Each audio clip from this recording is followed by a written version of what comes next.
you are good to start. Okay, great. Thank you very much. Good morning. My name's Sean Strickland, Regional Councillor. I'll be chairing the Committee of the Whole meeting today, and welcome to our electronic meeting. Obviously, due to the continuation of the pandemic, we are practicing physical and social distancing and are having this meeting remotely.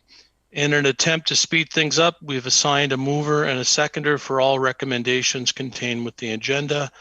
I will read these out at the appropriate time and then call for a vote and then state the result of the vote. So with that, we'll get started, and welcome to the members of the public who have joined us. Stevie, can we please conduct the roll call? Yes, good morning. Councillor Armstrong. Present. Councillor Clarke. Present. Councillor Erb. Present. Councillor Foxton. Present. Councillor Galloway. Here. Councillor Harris. Here. Councillor Jaworski. Here. Councillor Jowett. Here. Councillor Kiefer. Here. Councillor Lawrence. I'm here. Councillor McGarry. Here. Councillor Nowak. Here. Regional Chair Redmond. Here. Councillor Shantz. Here. Councillor Strickland. Here. Councillor Verbanovic. Here. Thank you. Everyone is present. Great. Thank you very much, Stevie. We need now a motion to reconvene into open session. Councillor Galloway, seconded by Councillor Harris. Can you please vote? That is carried. Thank you very much. Any declarations or pecuniary interest? Councillor Lawrence. No, that was a mistake.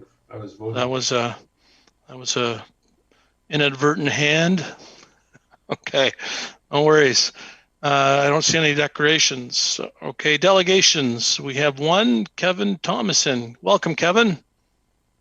You have 5 minutes. Good to see you. Where are you? There you are. There we go. Hopefully you can hear me okay. Everything's fine. Yep. Excellent. And good. And I'm speaking to the staff report upcoming on growing the size of the Greenbelt consultation. Honorable Chair, Mayors, members of council, and guests. My name is Kevin Thomason, and I am the owner of 1115 Cedar Grove Road, Waterloo.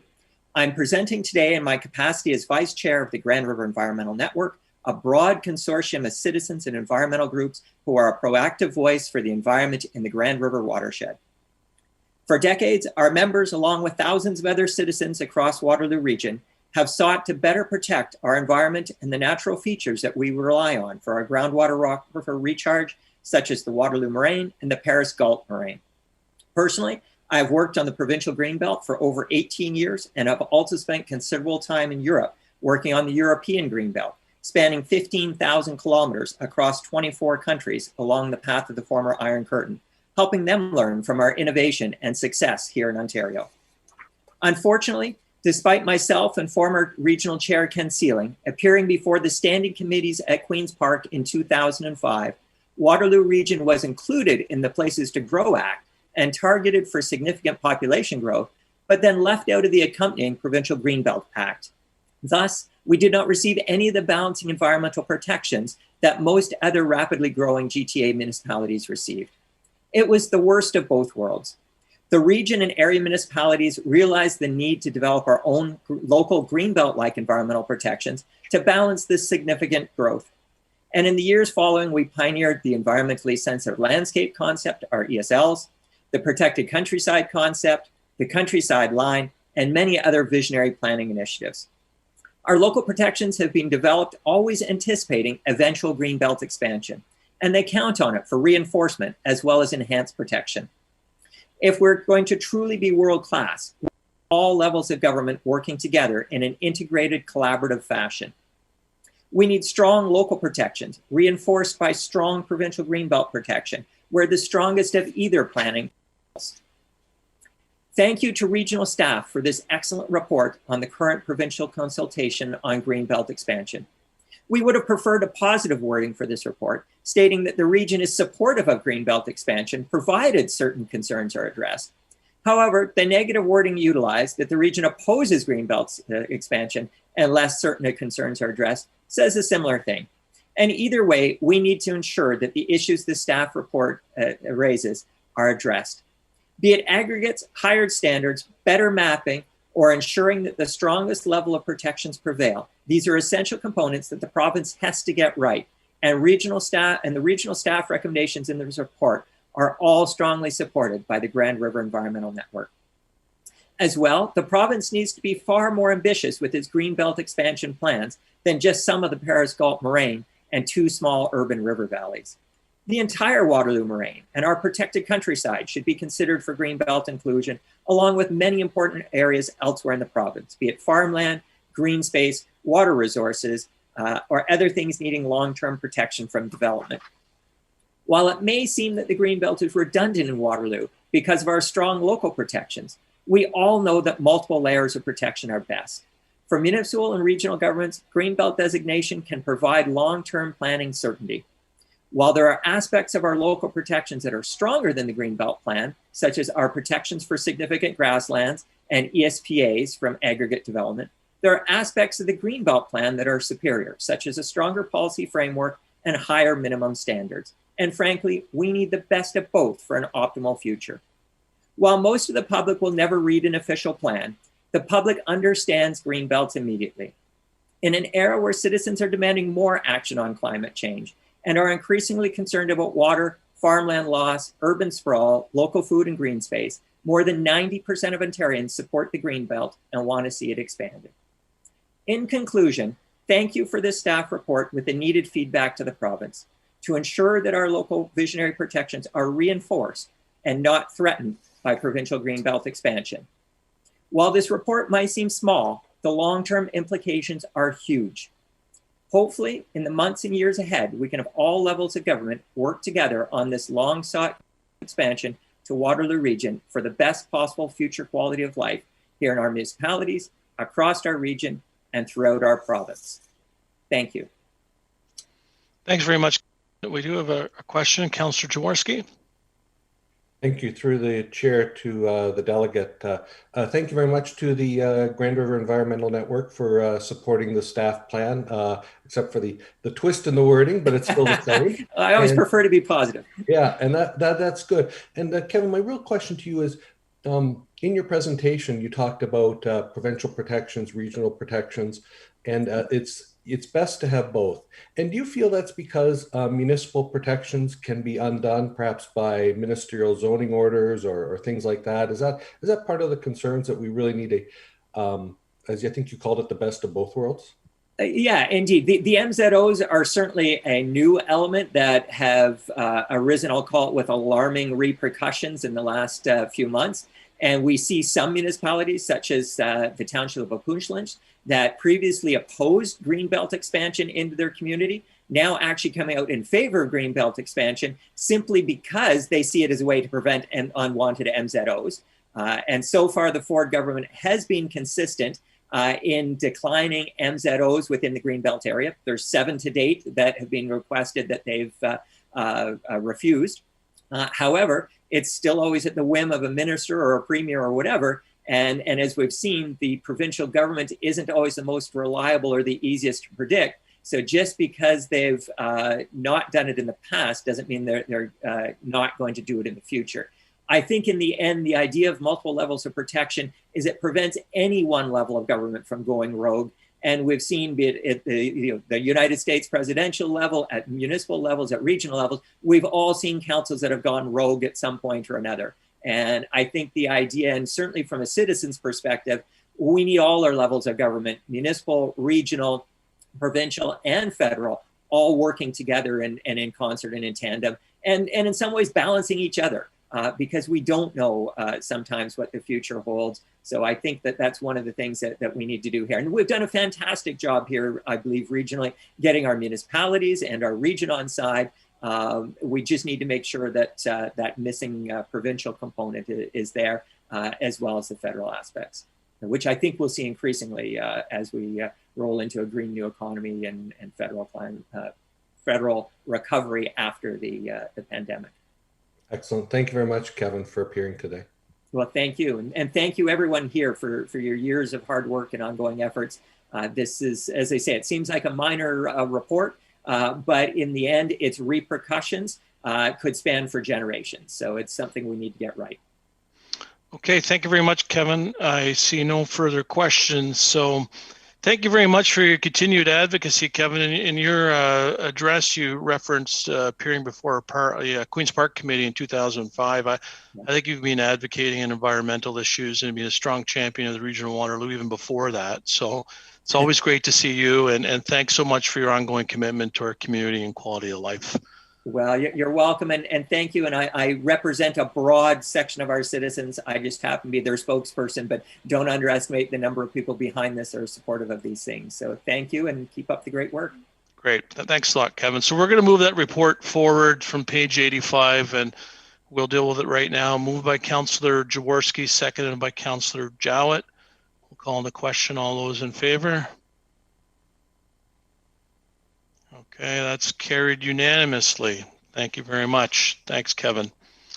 Okay, so we'll move on to the consent agenda, and there are numerous items on the consent agenda.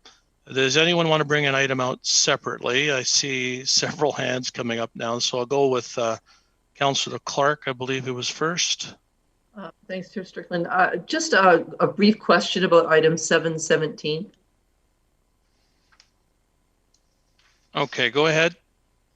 It makes reference to the needing options for local energy generation using renewable sources, etc. I'm just wondering what it is that staff are contemplating here or envisioning here. 717, environmental. Yes. Environmental Registry, Comments on the Ontario environmental posting. registry. Yeah, and one of our comments is that we need options for local energy generation to be included here, and I'm just, so my question is simply, do we have something that we're contemplating, or is this more of a general keeping the door open? Okay, I saw Kate's screen come on. Kate, do you want to respond to that? Sure, thank you. Through the chair. Yes, it is more of a general long-term support for local energy generation. We do have specific work that we're doing through community energy investment strategy, but there's not any specific projects on the go right at the moment. Yeah. That's fine. I thought I'd missed something exciting. Yeah. Thank you. Okay, great. Thanks. Councillor Nowak. Thank you, Chair Strickland. I just wanted to ask a question with regard to report 7.2, and that's the affordable housing update, which I think is a fantastic report, and it's lovely to see things moving along as well as they have been. When the government made their last announcement with regard to financial support for affordable housing, I believe the rural areas were consulted to see if we had anything in particular or any areas in particular that we would like to submit as possible sites for affordable housing. At the time, if I could recall, I think Wellesley Township really didn't have any particular area that we felt could be built on. Just recently, in the past 2 weeks now, or in the past week, there's been 2 apartment complexes that have come up for sale right at the main intersection of in Wellesley. They're both 3-unit apartment complexes, and I'm just wondering if it's too late, or whether if staff would maybe give some consideration to having a look at those as possible sites for affordable housing. So I think Councillor Nowak's referring to 7.20 10-year housing and the homelessness plan. That's correct. I know there's lots on there, Joe. You're at number 20 on the consent agenda. So so staff, you want to take that in a direction and maybe follow with Joe offline to get the addresses of those apartments and have a look at it, Douglas? Yes, that would be great, Mr. Chair. All right. Does that work, Joe? Yeah, that works. If I'll send Douglas an email with those addresses. Yes, thank you, Councillor Nowak, and I'll have staff look into it. Thank you. Great, thank you. Councillor Galloway? Thank you, Mr. Chair. My comment and question is in regards to 7.19, the landfill verbal update, or information update rather. And the first thing I would want to say is it's really quite pleasing to be able to see that the lifespan of the of the landfill site is increasing. As I think many members of council know, and certainly staff know, it's my job every year to ask John, how many years do we have left in the landfill site? And I have to ask this year because we're going from 20 to 25 to 30. And that's remarkable. And that, of course, comes as a result of a lot of hard work in waste diversion, recycling, composting, etc. But I think this is something we need to kind of celebrate, that we're actually gaining time in our one and only landfill site.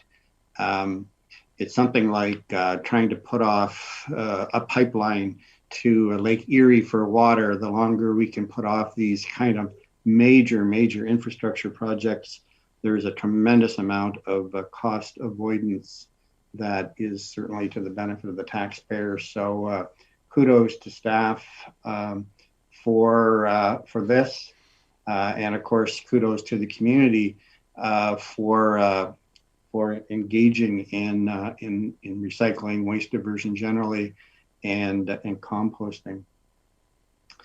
The question I had, John, is there's been a fair bit of interest in dog poop.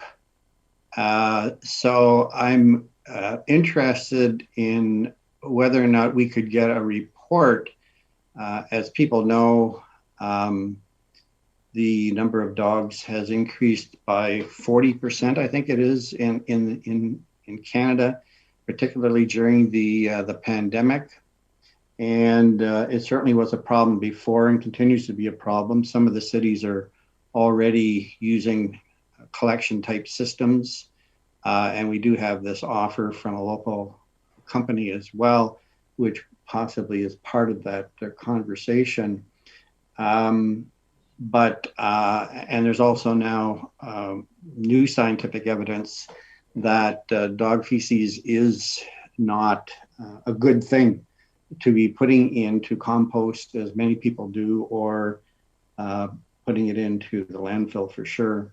So I'm wondering if, Mr. Chair, we could provide some direction to staff to, at an appropriate time in the relatively near future, have a report on this particular matter and deal with the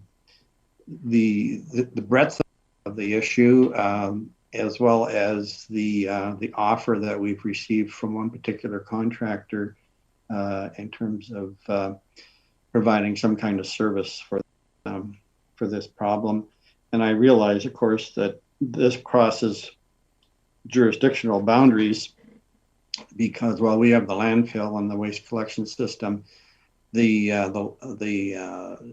cities and the townships have the parks and the trail systems where these particular facilities or services are needed. So it'll have to be some kind of a joint effort, I would imagine. So, Mr. Chair, I'm wondering if we could provide that direction to staff.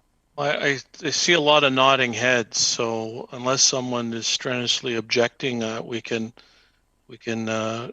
give direction to staff to bring back a report on what would we call it, pet waste diversion or methodologies and how to deal with pet waste. Is everyone okay with that? I know it's not a very tasteful subject, I suppose, but one that we need to deal with, especially considering I've never seen so many dogs when I go out for walks and puppies, and where's all that waste going? This is what we do as municipal councillors. We deal with some of the more, less glamorous issues, shall we say. All right, so I think people are in support of that. Chair Redmond, did you want to speak on this or another matter? It was actually this, if I could, Chair Strickland, just Sure. Two quick comments. The region doesn't own parks, so I know there are municipal councils that have moved forward with this, and I totally commend it. And I'm also wondering, because Councillor Galloway raised it, if Councillor Jowett has worked on him and he's going to be a pet owner sometime soon. I have been working hard. I think it's coming. Okay, great. Thank you for that. So I think staff will take that as direction. Thanks. Councillor Erb? Thank you, Councillor Chair. I have a question on 7.3 on the building permit activity. And in the report, we highlight the percentages of new apartment construction, percentage of semi-detached and townhomes. I'm wondering, is there such a thing as a breakdown as to what percentage of those units may be affordable, or does that not take place? Is that too complicated? I haven't seen that in the report previously, but I'm not sure if that means it can or cannot be done. Who wants to answer that question? I don't see anyone jumping up. Michelle might be in your area, but maybe what we'll do, Jim, is we'll ask staff to have a look at that and provide a response at the council meeting next week. There were some pretty specific details in the 10-year master plan that Councillor Nowak was referring to previously, but I was just wondering as a whole. So thank you. All right, great. All right, I see Councillor Clarke, then Sean's. Councillor Clarke. Thanks, Chair. Just further to Councillor Erb's question, I think that because we do provide grants for development charges for affordable housing development, we can probably use those grants as a pretty reliable proxy for the answer to his question, unless there are some developers who are developing affordable housing and just not taking advantage of the grants, which would be surprising. Okay, thank you. Councillor Schatz. Yeah, thanks. Further to Councillor Erb's question as well, since we are in open, would someone like to define what they mean by affordable for the public that's listening? Well, that's a big question. You know, is it affordable or affordability? I think Councillor Erb is referring to affordable housing for low-income residents. Is that correct, Councillor Erb? That's correct. It would be primarily the focus of what the steering committee on affordable housing and homelessness concentrates on. Okay. All right, Douglas. Through you, Mr. Chairman, the Canadian Mortgage and Housing Corporation defines affordability as anything that costs the homeowner or the renter less than 30% of their gross income. Okay. Does that help, Councillor Schatz? Yeah, I mean, I understand there's a gazillion different definitions for affordable. I just thought, you know, to clarify what the question was. And yeah, 30% of your income gives quite a range for anybody to think about. Yeah. Okay. I think those are all the questions. To move ahead with the approval of the consent agenda, moved by Councillor Jaworski, seconded by Councillor Jowett. All those in favor, please indicate if you're opposed as well. So that's carried unanimously. Thank you very much. Now we go to the regular agenda. I'm just trying to catch up over here. Okay, so the first item on our regular agenda is an update from Dr. Wong on COVID. Dr. Wong, welcome. Thank you, Chair Strickland. Hello, Council. I'm just going to ask Kathy Prosh if she could project my slides.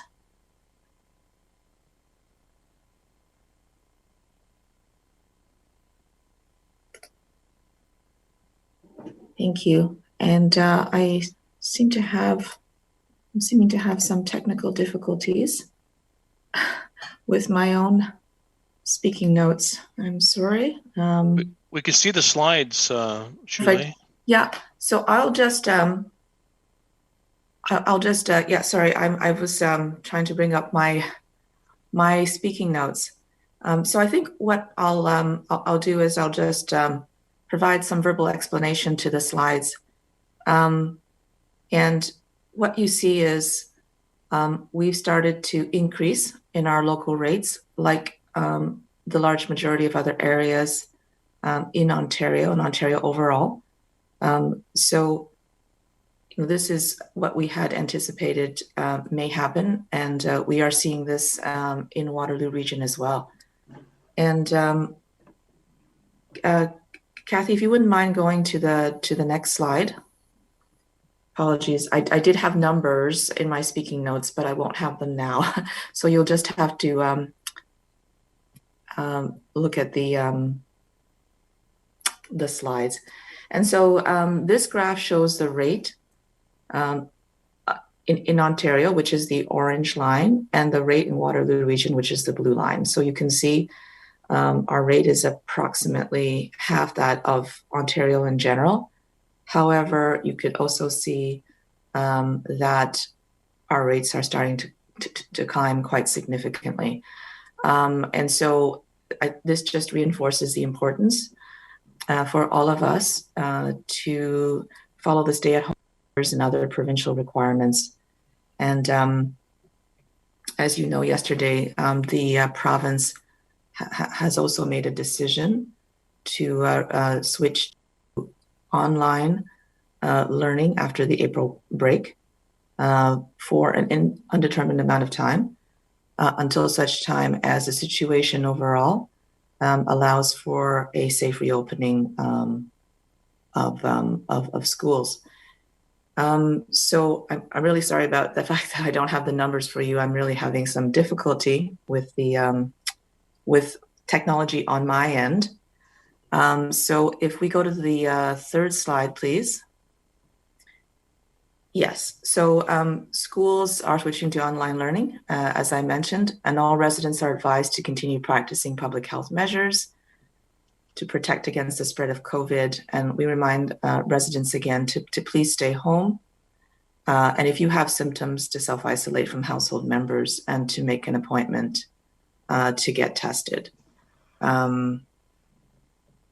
Yes, apologies. My presentation will be short because of my technical difficulties. I'm happy to take any questions.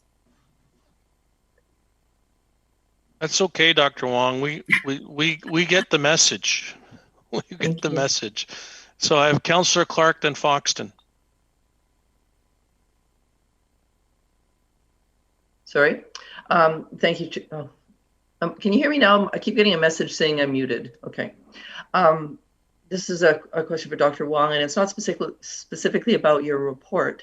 However, it is about prioritization, and perhaps it's a question for the Vaccine Distribution Task Force folks, but I'll ask it of you and you can decide. Speaking personally, and I think it's probably true of all councillors, I've received over 300 emails in the last few days asking for change in the prioritization, who gets vaccinated first. So I apologize to the sort of 100 I haven't responded to yet, but that is over 300 emails. It's hard to keep on top of that. Can you talk about how the prioritization happens, who has authority for that, and what authority we may have as a local public health unit, and also what authority we may have as council, because I know that council and the public health unit have different authorities.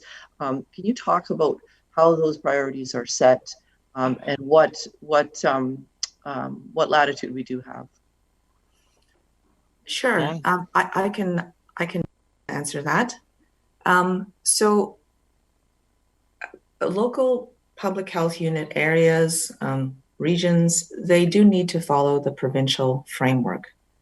And the provincial framework has laid out 3 phases. We're in phase 2 now. It has also laid out the sequencing of the various groups in phase 2. So for example, elderly people 60 plus, people who have very high risk health conditions, people who live in very vulnerable congregate settings, those groups of people are prioritized, as well as, I'm sorry, I forgot an important group, high priority neighborhoods, also known as the hotspots, which are determined provincially. These groups of people are prioritized in the first half of phase 2. And then there are other groups who are also prioritized in phase 2, so before the rest of the population, but in the second half of phase 2. So groups like educational workers, and other essential workers, they are prioritized in the second half of phase 2. So there needs to be some sequencing, and this is based on expert advice the government has received in terms of the most important groups to get to first. So in a time of limitations on vaccine supply, when we do have to make difficult choices between various groups, this is the sequence that all public health unit areas are to follow. So in terms of local discretion, we have a supply that is based on primarily our per capita. But there is a significant portion of our supply, about 25%, that is based on the provincial government's assessment of our hotspots. So 75% per capita, 25% hotspot. Areas like, for example, Toronto and Peel have many more hotspots than areas such as Waterloo region, according to the provincial list of hotspots. And so supply, when the province says supply is based on per capita, but also on risk, what risk areas, what they mean is there is a certain determination of supply that is based on the number of provincial hotspots that you have. So, certain areas will get proportionally more vaccine because they have a much greater number of hotspots. So, if a particular region, for example, were to determine by themselves to move up a particular group in the provincial framework, that would necessarily mean they would have to move down another group. There isn't enough vaccine, as much as we would love for there to be. There isn't enough vaccine to immunize everyone who would like to have one, vaccine who would like to have one right now. And so what we've chosen to do and are continuing to do in Waterloo region is to follow the best advice of the provincial experts in terms of the most important groups to get to first, and then as soon as supply allows us to do it, to open up to the other groups that come next in the sequencing that has been put out by the province, which does follow the best advice of experts at this time. There are some changes that we've seen, not major changes, but some adjustments that we've seen the province make, and I suspect they will continue to make some adjustments over time to the provincial framework. But by and large, those are the what I've mentioned is the roadmap for phase 2. So hopefully that provides a bit more information. Yeah, that's very helpful, and especially thank you for the 75-25 balance. I hadn't heard that before. I hadn't registered it, so that's very useful. So when we hear that there are other municipalities, other public health units that are following different schemes, that's because they may have gone rogue and simply departed from the provincial guidelines, but it's also a factor of the amount of supply that they have. So conceivably, if we had increased supply all of and I know that Chair Redmond and you and your team are working hard on lobbying for that, we could conceivably move more quickly to get to the next level. But it really is contingent on our having more vaccine or failing more vaccine, on us shuffling somebody else down and saying, sorry, you're not a priority anymore, even though the province says you should be. Yes. Sorry, just to let you know, the 75-25 was really something we learned over the weekend. So this is new for all of us. So apologies. Yes, I didn't have an opportunity to update you yet on that. Yes, so different areas, there will be differences in the rollout.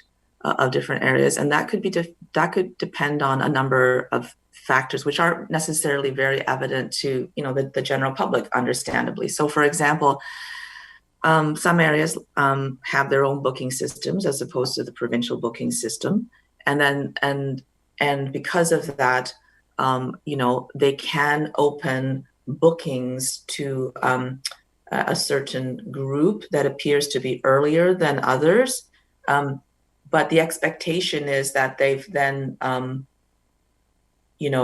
that they've then really made progress on concurrent groups or other groups that should be prioritized earlier. And they could be doing this for reasons such as needing to fill their clinics because their clinics are not being filled enough, right? So they're going down in groups because, not necessarily because they've had full coverage that they like to see for the groups that they need to be doing now, but because they need to be filling some spots. You're right, though, is in the general sense that we all have limited supply, right, across the province, and therefore, if you're going to make a decision to slightly change the prioritization and move a certain group up, you're inevitably going to have to move another down. That isn't always evident. Usually people don't put out press releases saying, we're going to move this group down. They just put out press releases, we're going to move this group up. But then their supply for the other groups that they're supposed to do goes down.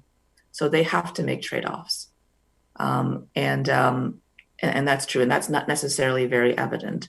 So, I would love to, more than anything, be able to open up, bookings to the groups that are waiting and that are part of the second part of phase 2. But yes, it would mean that if we move certain of these people up, that we would have to move other people judged to be at higher risk down. Okay, thanks. I have lots more questions, but I also see lots of other people with questions, so I'll leave it at that. Thank you. Yeah, thank you, Councillor Clarke. Councillor Foxton. Thank you, and through you, Chair. Shuli, I just want to understand, because I've been trying to state your message to the public and the people, so they're very clear and understanding about how we're proceeding. And they're actually pushing back and saying I'm wrong, and so I may be, and I need clarification. So I did not realize that some 50-year-olds can get the vaccine at drugstores, but I guess 55 and over can get the vaccine at the drugstores. But I also thought it was just AstraZeneca. Is the Pfizer being done at the drugstores as well? Because they're telling me it's Pfizer. No. The only vaccine that's available through pharmacies is AstraZeneca, and it's only 55 and older. So you're correct. Thank you, because they are saying no, it's Pfizer. So I've asked them to go back and recheck. So thank you. That's clarification for you. Thanks. Thank you, Councillor Foxton. Councillor Jowett. Thank you, Chair Strickland. So Dr. Wong, I'm going to ask a question, and I hope I articulate it intelligently enough for you to follow along, because it's a little bit tricky, but I'm wondering if we've done the demographic study preparation work that helps us understand when we have hit vaccine hesitancy, or when the provincial rollout through the pharmacy has accumulated enough to be able to counteract that. And of course, then the third sort of analysis piece that concerns me is sometimes I think people don't like waiting 4 to 6 weeks. They haven't done the pre-registration properly, and they've given into vaccine hesitancy because of that complexity. So I'm just kind of going, when do we know we are at the point where we have to roll out some strategic messaging to counteract vaccine hesitancy to ensure we have herd immunity? Have I articulated that strongly enough? I'll try to answer. You can always let me know if it's not what you're looking for exactly. So we do know that there are groups that traditionally have greater vaccine hesitancy, and they're the groups that are usually those at greatest risk. So racialized communities, communities that are more marginalized, et cetera. So as part of our rollout, we have initiatives concurrent to the general rollout initiative to try to increase uptake in those particular groups. So for example, I know that Fawzia Bog and her group, along with Connie McDonald and all the representatives that they're working with in the racialized and Black communities, are working, hard on trying to increase vaccine uptake in those populations. And so that work is ongoing, and I think the way that we'll be able to monitor it is to be able to monitor the uptake. We are getting data now from the province about uptake in different postal code areas, and we'll be, that's something that we'll be providing on our dashboard soon, so people can continue to monitor the uptake and see how we're doing. And as you stated, if we're seeing that we're not really reaching our goals, in particular in certain neighborhoods, with certain groups, then it means we have to increase our efforts or try different things. So definitely something that we want to monitor, because it isn't just the overall population uptake that we want to monitor, it's the uptake amongst groups that we know traditionally don't have as good uptake and who are more vulnerable to COVID as well. So that's one part of your question. Yes. Yep. No, I appreciate, because I knew all the way along we were trying to pay attention to some of those metrics so that we know that we can give better outreach. So I'm glad for that. And as our herd becomes more immunized, will the messaging change to be able to support? So I think there are some messages that I'm not remembering, like you're not safe for 2 weeks. You still have to recognize that your immunity to the vaccine is still precarious. Is that correct? Those kinds of messaging, are they coming out at the clinic, Dr. Wong, or are we getting that? Because I haven't been vaccinated yet. So is that the information that we get when we are? Yeah, there's actually one message only, and for people that have been vaccinated as well as people in general, and it's the same one. It's even if you've been vaccinated, you're asked to keep up with the public health precautions. There are expert groups at the province and at the federal level who are looking at, whether there can be different recommendations for those that have been vaccinated, but they're still in progress of being developed, and they haven't come out yet. And so based on, what we have at this time and the best advice that we have to give, even if you've been vaccinated, even if it's been more than 2 weeks that you've been vaccinated, you don't know if actually you're one of the people that may not have been protected by the vaccine, because there's always a percentage that haven't been protected, and you could continue to spread COVID. So everyone, including those who have been vaccinated, need to continue with the distancing, with the masking, and with, not mixing outside of your immediate household. Everyone needs to continue to do that for now. Okay. Thanks so much. All right, thank you, Councillor Jowett. Councillor Urbanovic. Thank you very much, and thank you, Dr. Wong, for all the work that you and your team continue to do during these challenging times. I have a few questions. The first is a follow-up to the question asked by Councillor Clarke.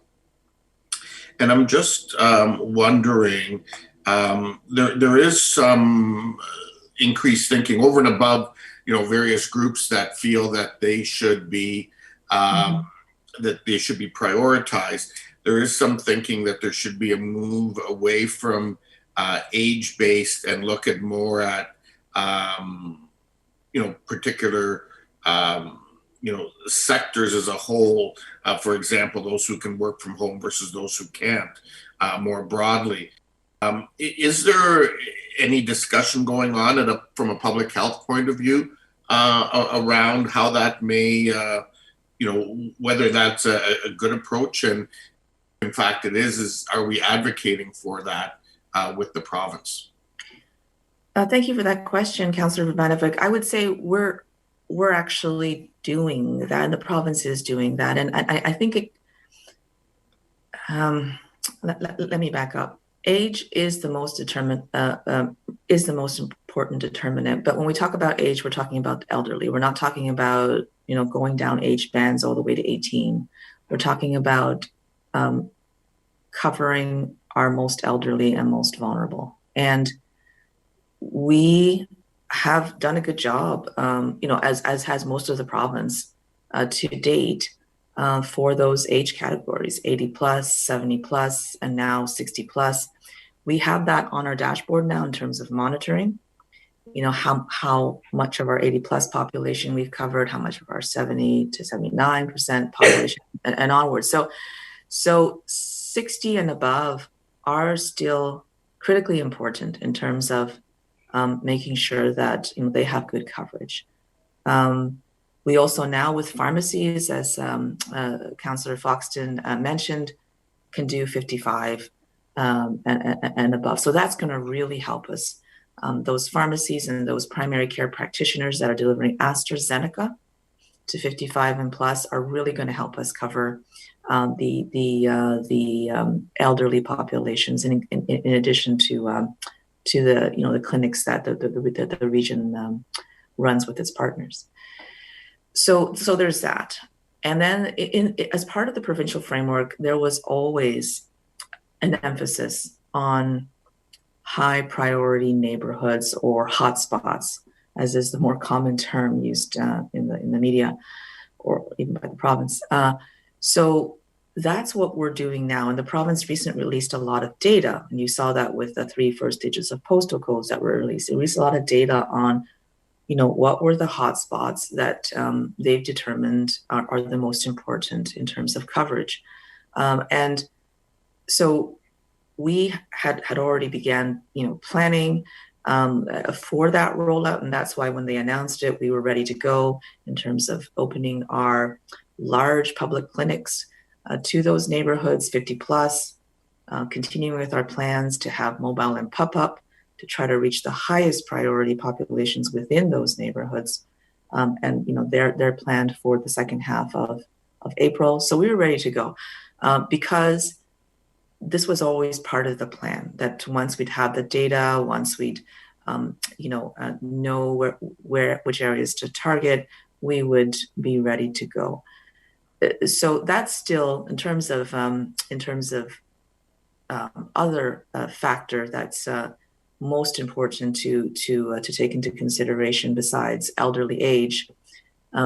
That's the other factor, the high priority neighborhoods. Occupation, essential work, workers who cannot work from home, that's also always been part of the provincial framework. But they've been, as I mentioned earlier, they've been sequenced in the second half of phase 2. And that's only because of vaccine supply, because we've had to do the age, the highest risk health conditions, and the high priority neighborhoods first with our vaccine supply. And so, you know, I think what's happened is, for sure, the data are showing more and more that because now we have done a good job in protecting, for example, our long-term care home residents from the type of, you know, extremely serious impacts that have occurred before, we are seeing more infection in the younger age groups. We are seeing more infection among those who are essential workers. And so there's a lot of emphasis on making sure that we cover them now. And that is the plan. That continues to be the plan. And so, you know, there's nothing more that I would like than to be able to open up booking spots to our next group of priority in the provincial framework, which is, you know, the group of essential workers. And so, you know, that is part of the plan. And it's the challenge is still that, you know, we don't have the supply to be able to do all of them without moving someone who's currently prioritized lower down the priority list. Thank you. I've got a couple pre-registration and hotspot questions now. On the pre-registration, I'm still seeing people saying that, you know, they pre-register and they're not getting anything from us. Yet my understanding was that we are sending, that we've actually fixed that, and we're actually sending out an email at the end of pre-registration or a text message confirming for people that they have in fact pre-registered. Do you know for sure what the status is of that? Are we in fact sending out confirmations? I may not be the best person to answer the question about the technical aspects of the system.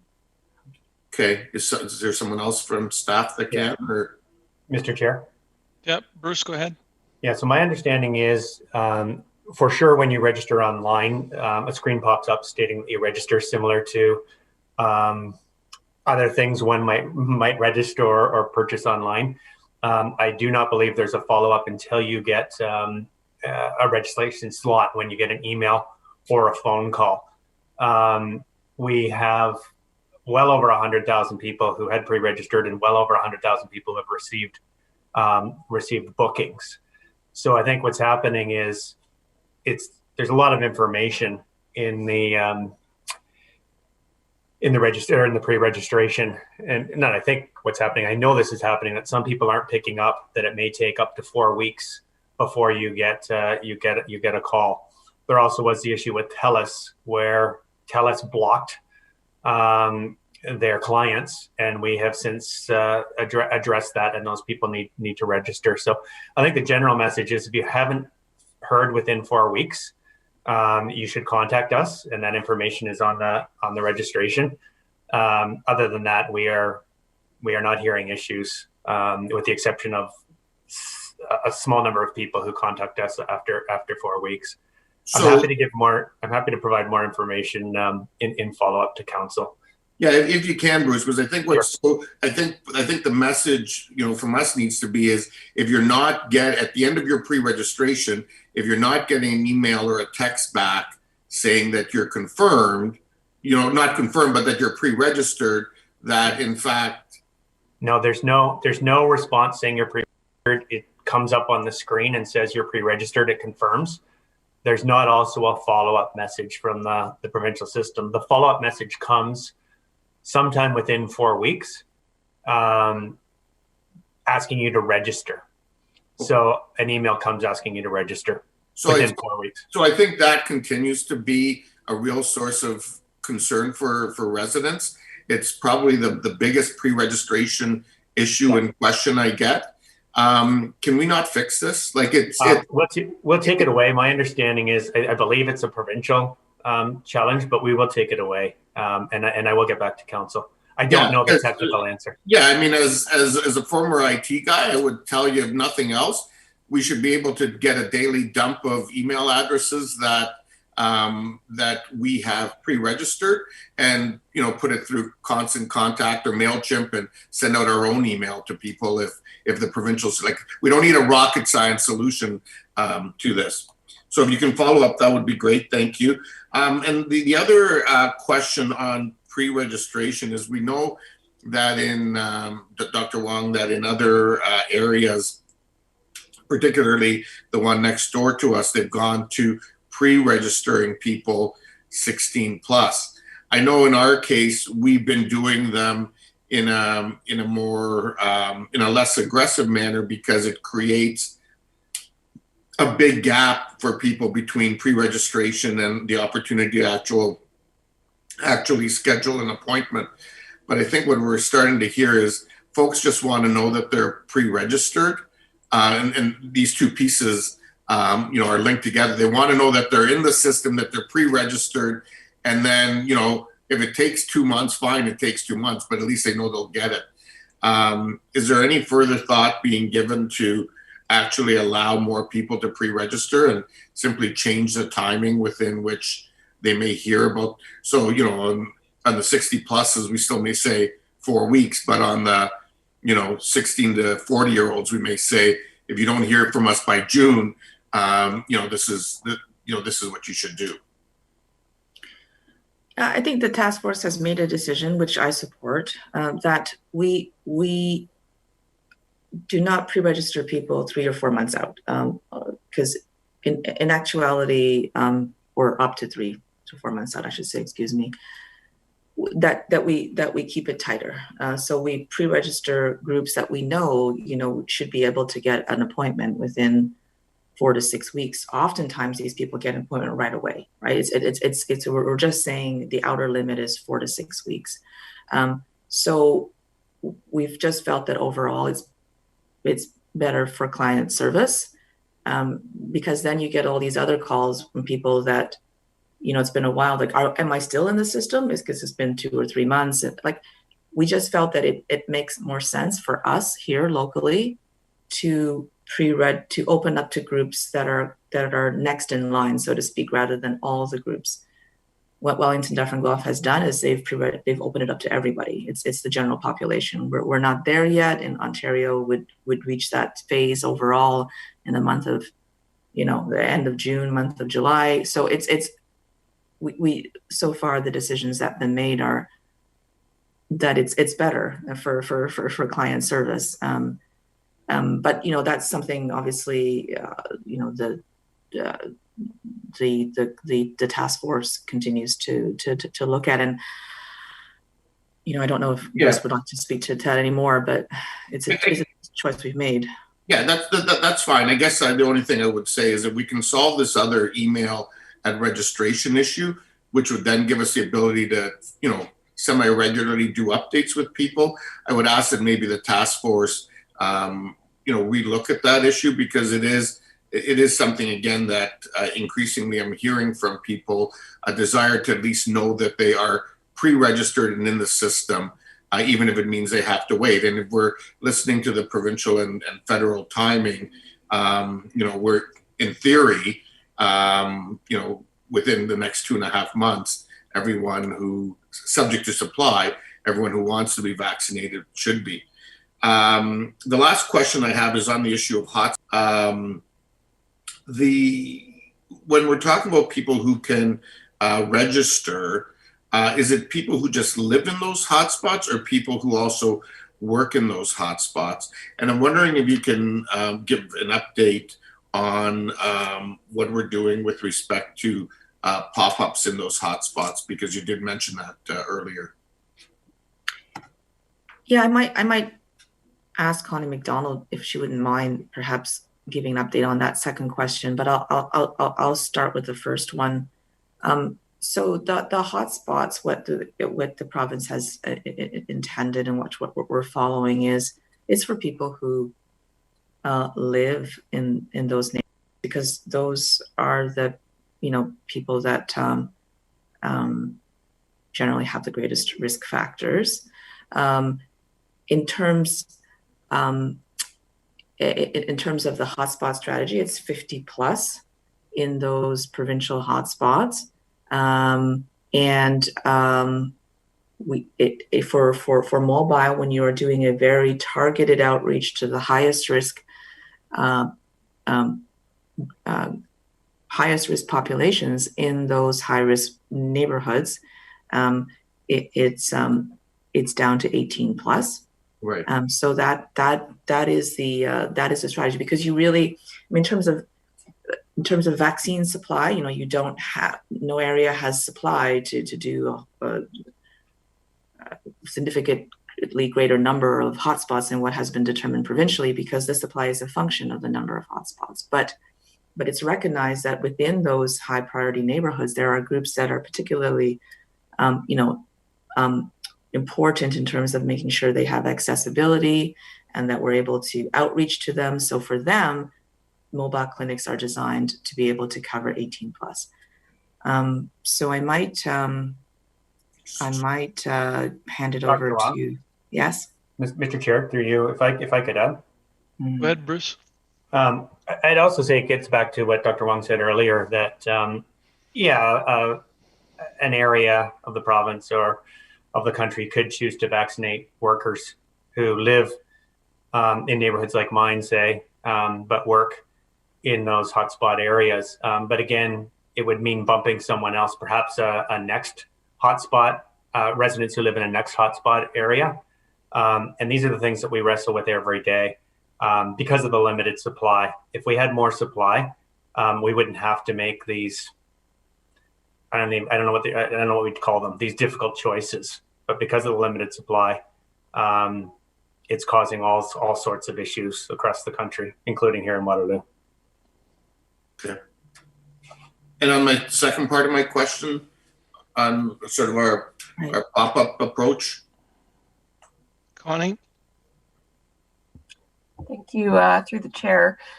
Working very closely with a group of community members, organizations that support people in these neighborhoods, and are really listening to them on the approach that will work best, both in the vaccine accessible, but also addressing vaccine hesitancy, which we know is very prevalent in some of these high priority communities.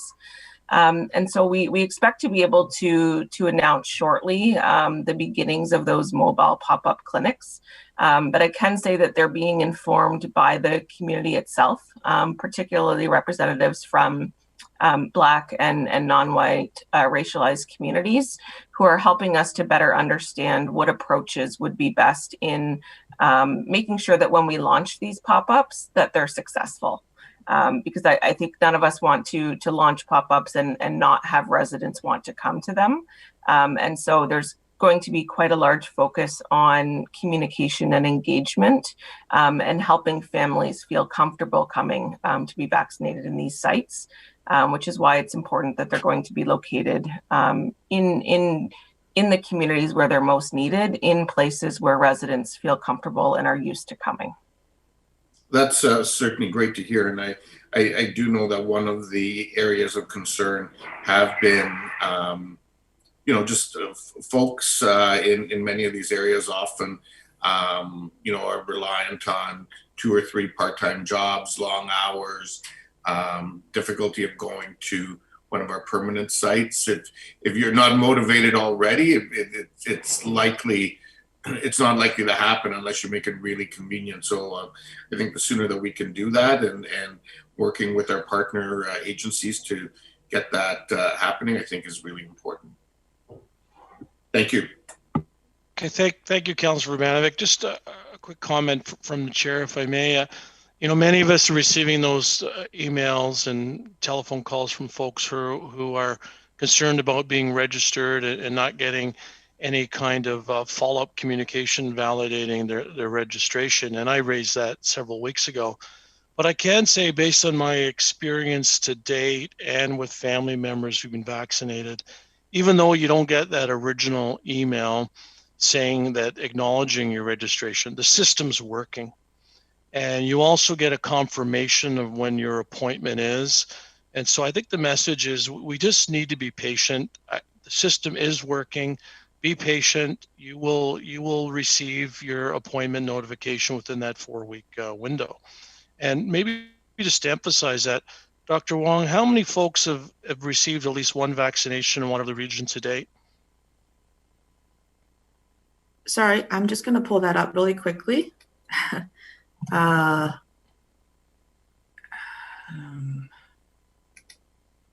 It's on our dashboard, so I just have to find the number. Well, we surpassed 100,000 last week, yes, did we not? For sure. 116,000 so far, not including today. 115,000. 116,000, not including today.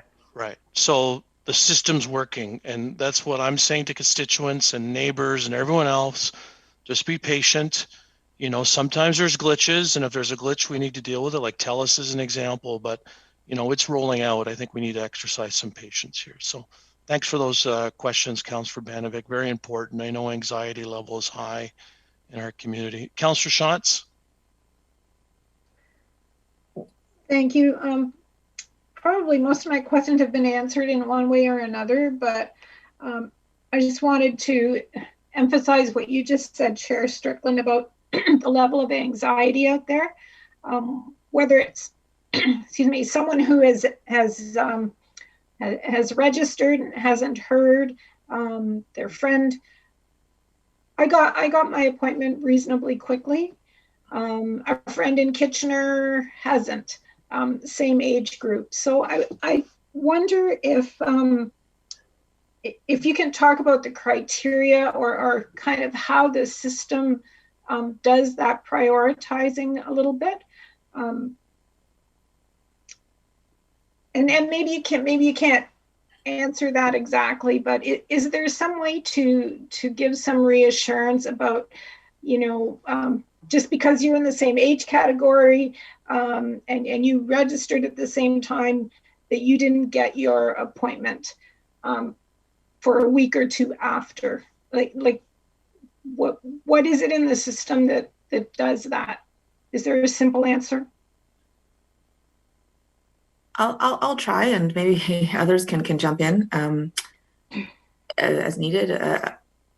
I think part of it depends on really the number of registrations, right? If there's, say, 100 spots available, there's 1,000 people that sign up or pre-register, you only have 100 spots you can give. All right. So and if there's 2,000 people that sign up for the 100 spots, well, it's going to take longer.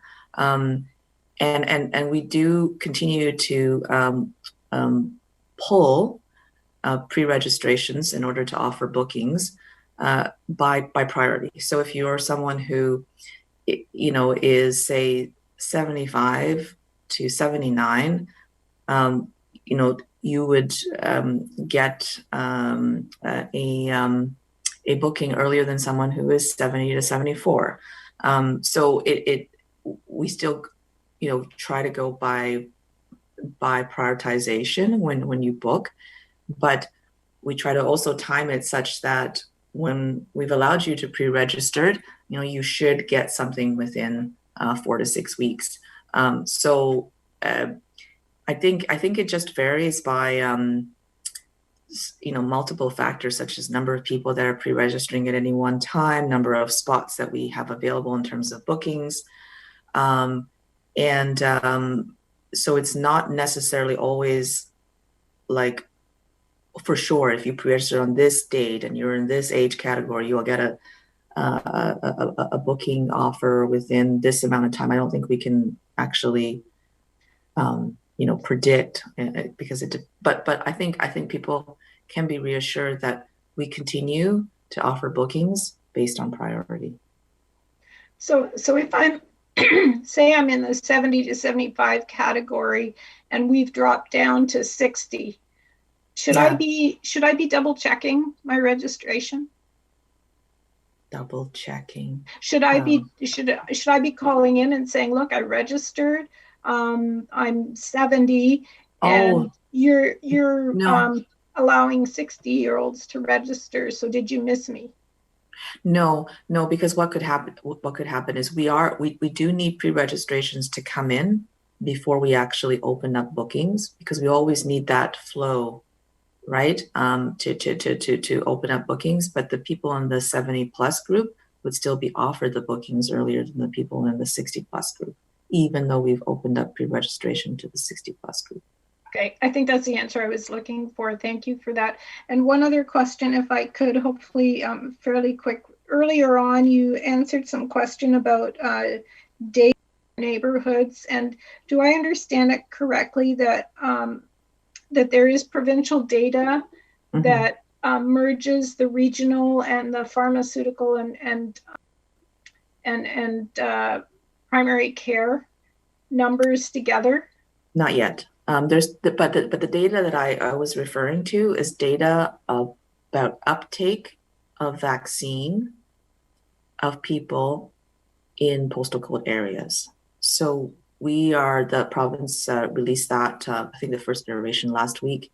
We are working to be able to map it so that it looks similar to what we're used to here in our area, which is a map of our neighborhoods.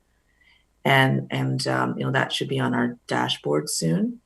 So that's only coverage based on here. It'll be based on neighborhood, or well, let me see. Technically, it's postal code area, but we'll translate it in a way that you can recognize neighborhoods here. That's accurate. So that data is gonna come.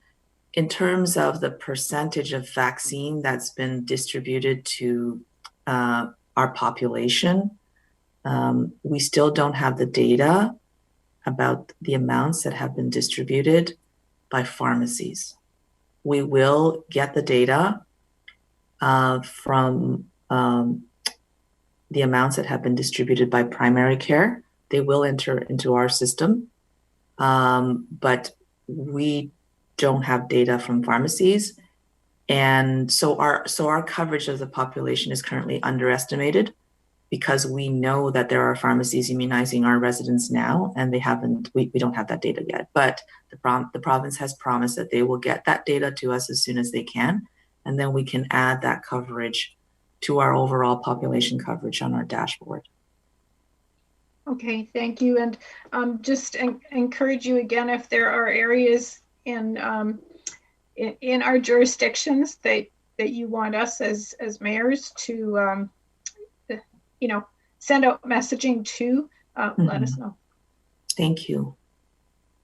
Okay, thank you, Councillor Shantz. Dr. Wong. Chair Redmond. Thank you, Chair Strickland. I actually had my hand up and hand down, and Shuli has answered one of the questions of Councillor Shantz, and that really was that we don't have the numbers for the AstraZeneca that's going to pharmacies yet, so our numbers will jump hugely, and I know that that number was asked for earlier. I don't know if this helps, but from a layman's non-medical perspective of the vaccine rollout, the pre-registration, which is a local system that we're using in Waterloo region, is like when you get a wristband to go to a rock concert. The registration is when you actually get in the line to buy the ticket. And so the pre-registration has allowed us to open up clinics, bring in batches of people that the system can handle, so that when we take the vaccine out of the freezer, we have the requisite number of arms for it to go into. And that system is working. That system is more nimble now because the vaccine supply is still not dependable. So the province may tell us that this vaccine of Moderna or AstraZeneca is delayed by 2 days. Not a big deal in the cosmic scheme of things, but it makes a heck of a difference for the people that register for those 2 days of clinics. So there's a whole lot of moving parts going in this, and I think people don't recognize the fact that the pre-registration gets you in the queue. So I think the more that we can let the community understand that, and the other balance is, and I think it was Councillor Vrvanovich that actually asked this question, you know, we could open it up to everybody. There are other jurisdictions that have done that, but then you sit on a wait list between that pre-registration and that registration.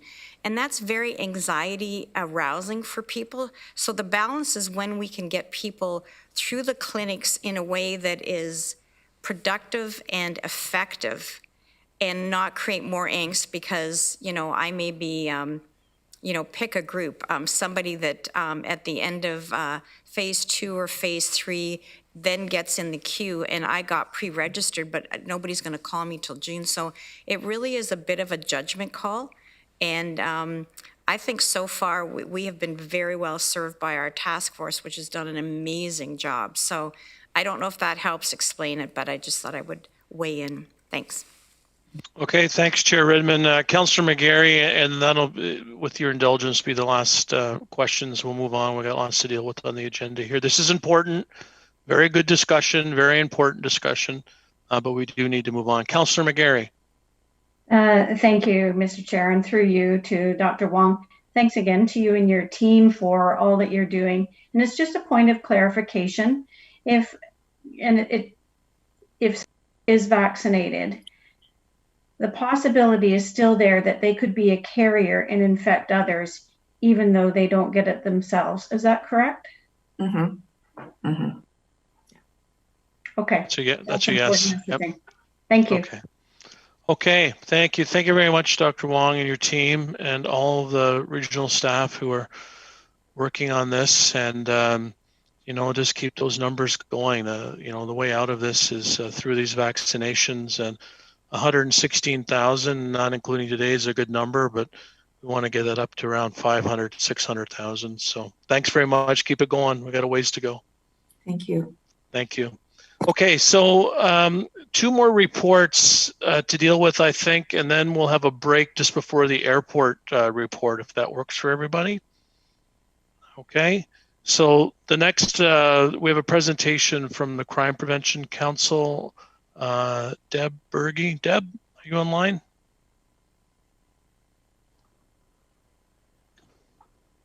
Good morning. Hey, good morning. Welcome. Now, through you, Chair, I'm just going to introduce my team who's doing the presentation today. So we have Richard Ibach, who is our chair of our Crime Prevention Council, and we have Michael Parkinson, one of our staff members. So they're actually going to take it from here. Okay, thanks, Deb, and welcome, Richard and Michael. Thank you. Good morning, Chair Strickland and members of the Committee of the Whole. I'm very grateful to be joining you this morning. As chair of the Waterloo Region Crime Prevention Council, it's my privilege to share an overview of novel local research that is part of Crime Prevention Council's collective efforts to improve community health, safety, and well-being. Today's research overview on safe supply follows a long history of innovative efforts to inform and advance drug-related laws, policies, and programs. Our role as a community catalyst for upstream approaches, particularly for those community members who are at a distance from opportunities, has led to a wide variety of life-saving initiatives at local, provincial, and national levels. Good Samaritan Act, widespread provincial naloxone distribution, overdose monitoring are a few examples of this. These initiatives were possible because of the unique model and vision of Crime Prevention Council's founders, the ongoing financial support of Regional Council, and significant in-kind contributions from Crime Prevention Council's community-based membership. Especially vital to these efforts has been the expert knowledge and commitment of Crime Prevention Council's incredible staff. At the time, these drug-related efforts were considered controversial and faced some structural resistance. Today, widely accepted, indeed often celebrated. Crime Prevention Council serves as an advisory committee to Regional Council, and it remains a national model for crime prevention through social development. Our 35 are highly engaged and fully committed to authentically advancing issues of equity through upstream approaches to prevention in a wide variety of areas. Crime Prevention Council's membership has directed staff to share with Regional Council key insights and opportunities that emerged from new and significant local research. On behalf of Crime Prevention Council, we remain grateful for your support and the opportunities to improve both individual and community health, safety, and well-being. I also want to acknowledge the efforts that Public Health and Community Services are doing on these issues and look forward to further opportunities for partnership. Leading today's presentation is Crime Prevention Council staff member Michael Parkinson, alongside member Sarah Escobar and community collaborator Jesse Burt. The information that we're presenting today is possible because of the trust that they have established with their research participants and their commitment to bring forward these community members' voices on such a vital issue. So thank you, Michael, Sarah, and Jesse. And now over to you. Thank you, Richard, and thank you, Chair Strickland and members of the committee for the opportunity. I am indeed joined by Sarah Escobar and Jesse Burt. Between them, they have formidable experience and expertise working with some of the people that we spoke with during the research that we just did. So they'll be on hand to answer any questions that you might have at the conclusion of the presentation. There are two reports in your council package. We're going to focus on the unsafe report. And that is really a fairly novel research approach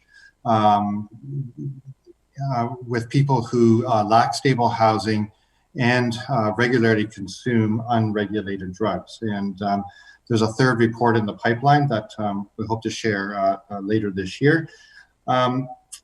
And if I could say one thing at the outset, I mean, we're going to talk about some sensitive issues here, and what the people we spoke with do not need is a more stigmatization and discrimination. So particularly around the areas of crime and victimization, I just want to be clear that while this was symptomatic of the people we spoke with, it's not characteristic of all people who use unregulated drugs and or lack stable housing.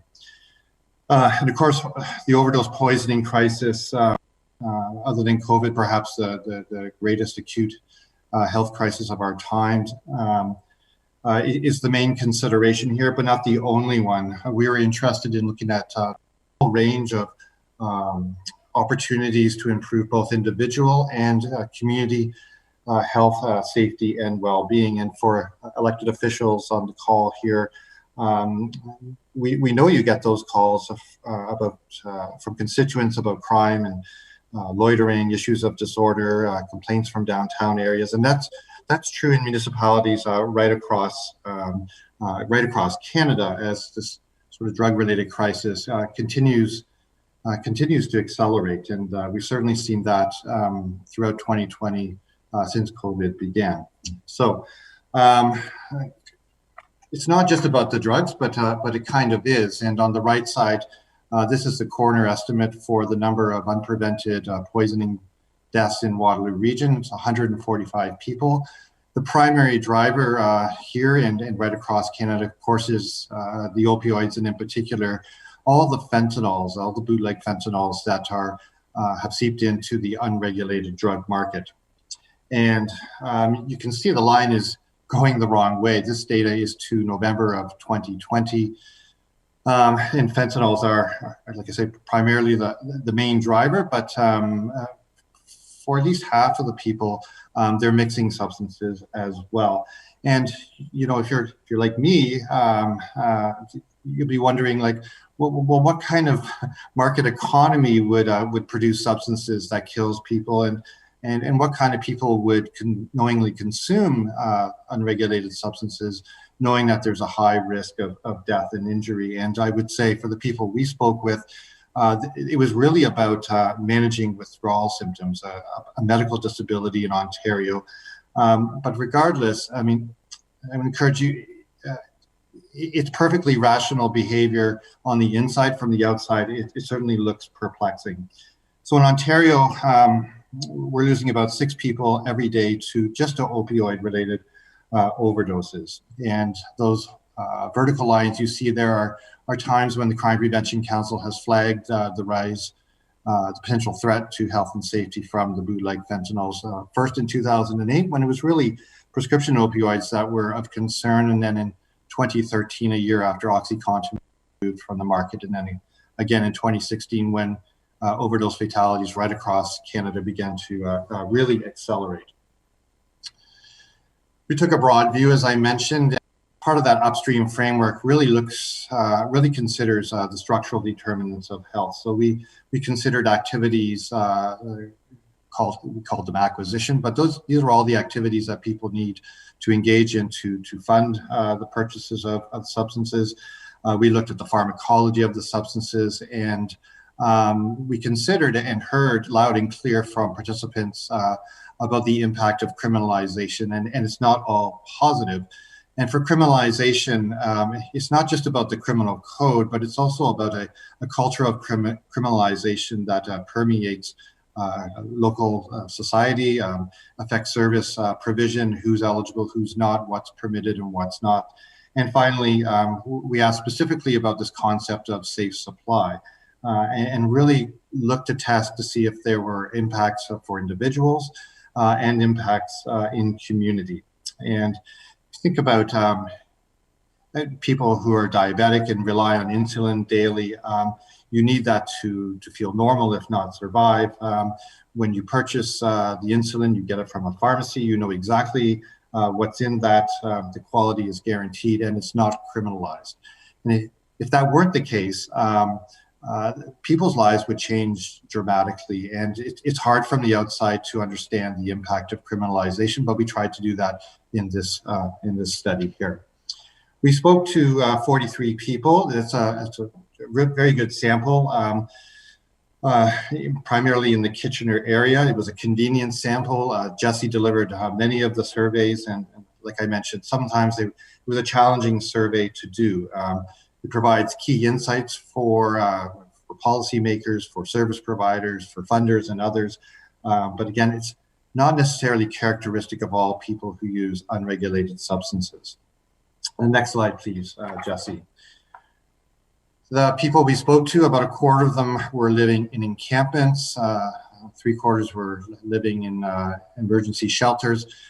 We asked what might be helpful in those kinds of environments, and you can see that they indicated the provision of harm reduction supplies would be helpful, and the permission of substance use on site at least as an option in shelter systems would be quite helpful. And if you talk to Jesse and Sarah and others who work in the shelter system, we know that substance use happens, but it's often hidden due to internal policies. And not everyone in the shelter environment wants to be around people who are using substances. Some people are trying to get off. So people indicated a variety of options would be super helpful. And last year, Health Canada, under the urgent public health need provision, made an expedited process available for organizations who wish to open consumption services inside shelters and other places. And finally, I'll just note that the Ontario coroner data shows that deaths among people who are homeless doubled in 2020, and there's little sign of it slowing down this year. We asked people what kind of drugs they were consuming, and you can see the data here before you. Most people who were consuming fentanyls or opioids prefer to smoke or inhale those substances. Most people who were using crystal meth prefer to inject. Everybody we spoke to had tried crystal methamphetamine at least once. So, and concerningly, and not out of line with that coroner data I showed you earlier, about half were consuming both stimulants and opioids, and not just recently. People were using fentanyl for an average of about 4 years, opioids for about 10 years, and methamphetamine for about 6 years. It's worth noting that most of the people, 3/4 of the people we spoke with, had tried at least once both methadone or buprenorphine. Those are addiction treatment medicines, and they were not successful at that. We asked people how much they spent on regulated drugs, and you can see it's about $44,000 per person per year. Much of that was funded through activities that would put them in conflict with the law. And, you know, universal theme was, and as you see here, like, it wasn't the joy of their lives to be doing those petty crimes to fund the habit. But again, it was really done out of a need to manage withdrawal symptoms and to feel normal, to be able to function. So it's such a significant amount of money. And think of an earlier study from the Toronto area, about a little more than 10 years ago now. The cost of untreated opioid addiction is about $70,000 per person per year. So you can see that the costs start to really add up, and they really start to add up when we consider issues of crime and victimization here. And what you're looking at in front of you is what we found from the people we spoke with. Another way to look at it is millions of public dollars being spent to incarcerate people. And what we heard from people that we spoke with was that incarceration is neither desired nor is it a deterrent. And you can see that 95% have been incarcerated as an adult. The average number of times per participant was 12. There were also the people we spoke with were likely to become victims of crime themselves. And it's 91% since the onset of COVID at the end of March last year. 86% of people never reported those crimes to police. Again, this is a function of criminalization, a function of the culture, and the threat of the threat of not being able to manage withdrawal symptoms if one is incarcerated. Next slide, please. 100% of the people had witnessed an overdose before COVID, and I don't know if anyone here has been in that situation, but it is traumatizing. And you know, when it happens frequently, people are forever changed, and that includes people who work in direct service in shelters and other organizations, where, you know, 5 or 6 years ago, responding to life-death emergencies wasn't a key feature of the job. Now it very much is. Next slide, please. We asked about this concept called safe supply specifically, and you think about the consumer health protection protocols that exist for foods, drugs, and medicines in Canada. They do not apply to the unregulated market because they are criminalized. So when if lettuce is contaminated with listeria or the chicken has salmonella, it's monitored, it's pulled from the supermarket, and it's replaced with a safe supply. So we asked, what would happen, what would change in your life if instead of waking up in withdrawal, looking to fund drug purchases, finding someone who will sell you the drugs, doing the drugs, and repeating every time? What would happen if you went to a pharmacy instead? And what we heard was strong support for this concept known as safe supply. And it's something that's in limited use in Ontario, but is a little more widespread and recently in British Columbia. Individuals said it would remove all the acquisition activities from their lives. So you would expect dramatic drops in crime, for example. It would allow them autonomy, like all this time would open up in their lives because the chaos would disappear, right? And people's mental health would improve. Jesse will tell you that many people talked about reestablishing relationships with friends and family, removing unhealthy relationships and establishing new ones. And of course, people said overwhelmingly that it would reduce overdose emergencies. We asked people what the impact might be in community, and they suggested less victimization, less crime, less survival street work, and 83% said less homelessness would occur. And these, in the main, these are characteristic of the international evidence in safe supply programs or programs in a more therapeutic context, where by providing pharmaceutical equivalents, things like homelessness disappear, and we're able to improve not just engagement, but retention with health and social services. Next slide, please. The concept of safe supply, I can appreciate that it's counterintuitive, the notion that the health of individuals and the health of communities would be improved by providing a pharmaceutical equivalents, whether they're opioids or stimulants.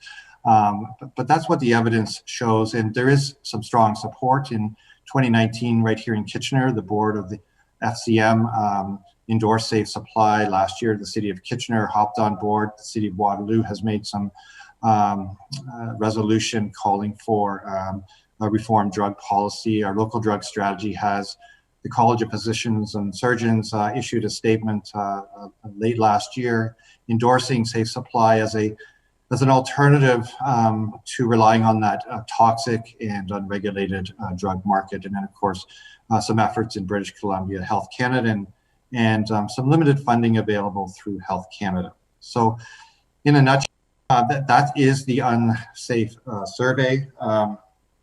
We're happy to entertain any questions you might have, and that includes Sarah and Jesse in the next room over from me. And say we're extremely grateful for the 43 people who lent their time and wisdom to help complete this survey. You can go to overdoseprevention.ca, where more detailed materials are available, and it is a rich source of data, and we hope you find it helpful alongside community members. Thank you. Oh, okay, thank you very much, Michael. We do have some questions. Councillor Jaworski. Thank you very much, and through the chair, wise information as always from the Crime Prevention Council. And I think as a message to the media who are listening today, that this is information that needs to get out there to the public, because the public need to come to terms with the information that we're receiving. We will make decisions on behalf of the public, but I think there's 600,000 people who need to see this type of information out there. And we have the COVID updates daily on what's happened since yesterday, but on the opioid crisis, we really haven't heard much in a year, and we need to hear this type of information. Now, I don't want to detract from your presentation, Michael, but if we look back a number of years ago, naloxone was, I wouldn't say viewed as the answer, but certainly as an antidote. And, obviously you can tell from the graphics that that's not the doing the job that people might have thought it would. But I also noted in your presentation, you really only had one slide that was really on that nature of it. Could you tell us a bit more about naloxone and what you see and why it really wasn't in the presentation, why it's not, it's too far. I think it's probably because it's too far down the line, but maybe tell me a bit about that. Certainly. In 2008, the Crime Prevention Council produced a report on the extent and typology of overdoses in Waterloo region. It was the first time it was done, and that was the first time we made a recommendation that naloxone should be widely available. It took 6 years until that did become widely available, and it's one of the successes out of the small office just around the corner from 150 Frederick. We knew at the time that it was a crisis response to a life or death emergency where seconds literally mean the difference between life and death or lifetime of disability.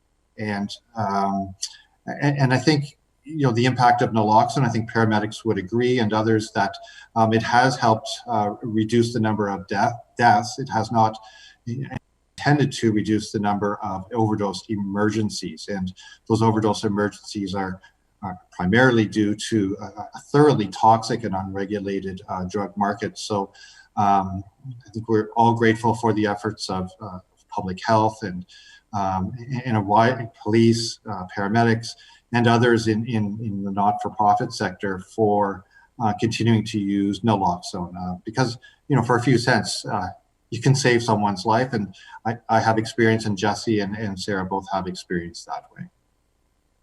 And it's a downstream intervention, right? I think it would please the council greatly if there was strong support, broadly speaking, for upstream prevention efforts. We know, and some of the members around this committee will know about the success stories of Better Beginnings, Better Futures up in Waterloo, the Icelandic model, and so on and so forth, that really address the root causes in early childhood and prevent the conditions that lead to the onset of problematic substance use. But here we are in a crisis, and Safe Supply is a strong crisis response. Thank you, Michael. Thank you.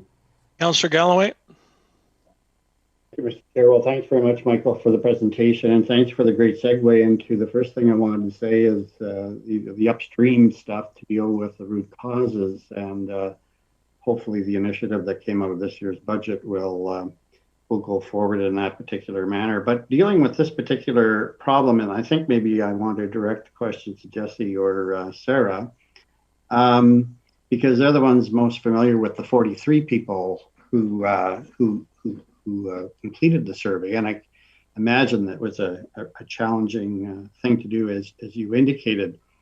So with our CTS program, we're fairly confident, and one of the reasons, of course, that we engaged and launched the CTS is that we could provide wraparound services, and the research is fairly good at suggesting that there can be some level of success in having those wraparound services and getting people who otherwise might not get access to those wraparound services into some kind of, in some cases at least, some success in trying to kick the habit, which of course most of them would like to do if it was even possible.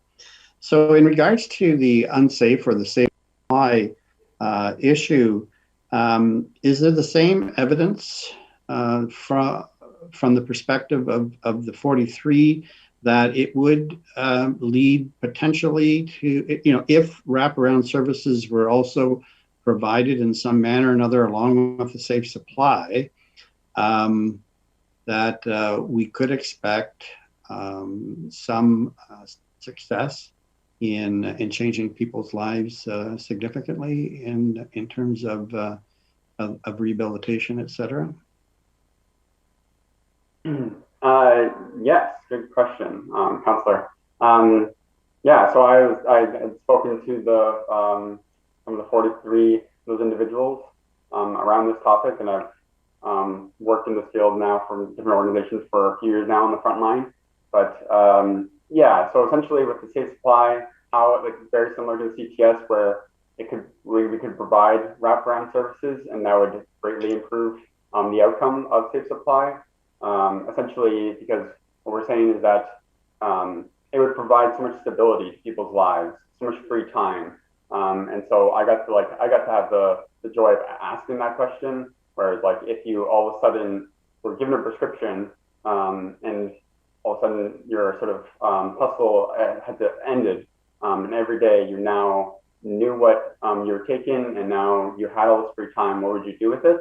And that's honestly one of the longest pauses in the interview, because people had to think about it. And I always thought, you know, I had all these sort of sort of notions as to what people would reply with, but I was always shocked when people said that the first thing that came out of their mouth was, I want to see my family again, because that is something that they don't get to do. And so those connections, we know about addiction. The reason that Michael and I are trying to stay away, try to stray away from people trying to focus too much on the drugs, is because addiction is all about connection, and it's all about those purpose and those meaning in your life. And so this would provide some stability in people's lives, where they get to have goals again. They get to have reconnect again. They get to eventually they could get housed. They could get a job. They could do the things that they would actually want to do.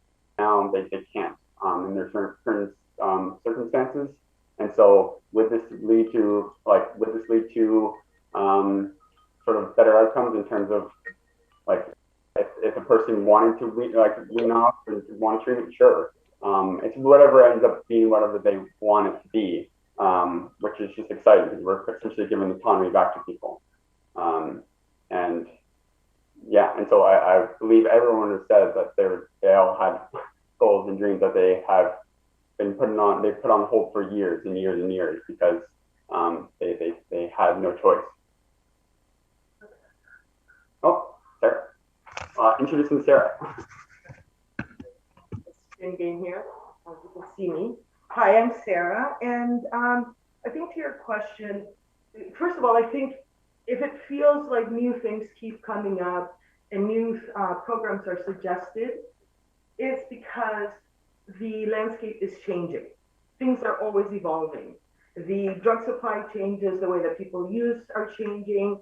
The trauma that we are learning about, that people have experienced in our communities, the trauma hasn't changed, but the way that we learn about the trauma has absolutely changed. And so I think that if we take the time, if we're brave enough to take the time to go out and ask folks who are living that experience, what will best work for them, we also have to be brave enough to listen and follow what they're suggesting to us. We have to trust that what they've been through, they know their bodies, they know their minds, they know their hearts. And so we have to be able to just trust and listen to the things that are suggested back to us. And I think for me, that's probably the biggest thing, is the constant changes. And I think Michael alluded to this, that when him and I started this work, for me, it was 20 years ago. This is not what downtown Kitchener looked like. This is not what the youth looked like.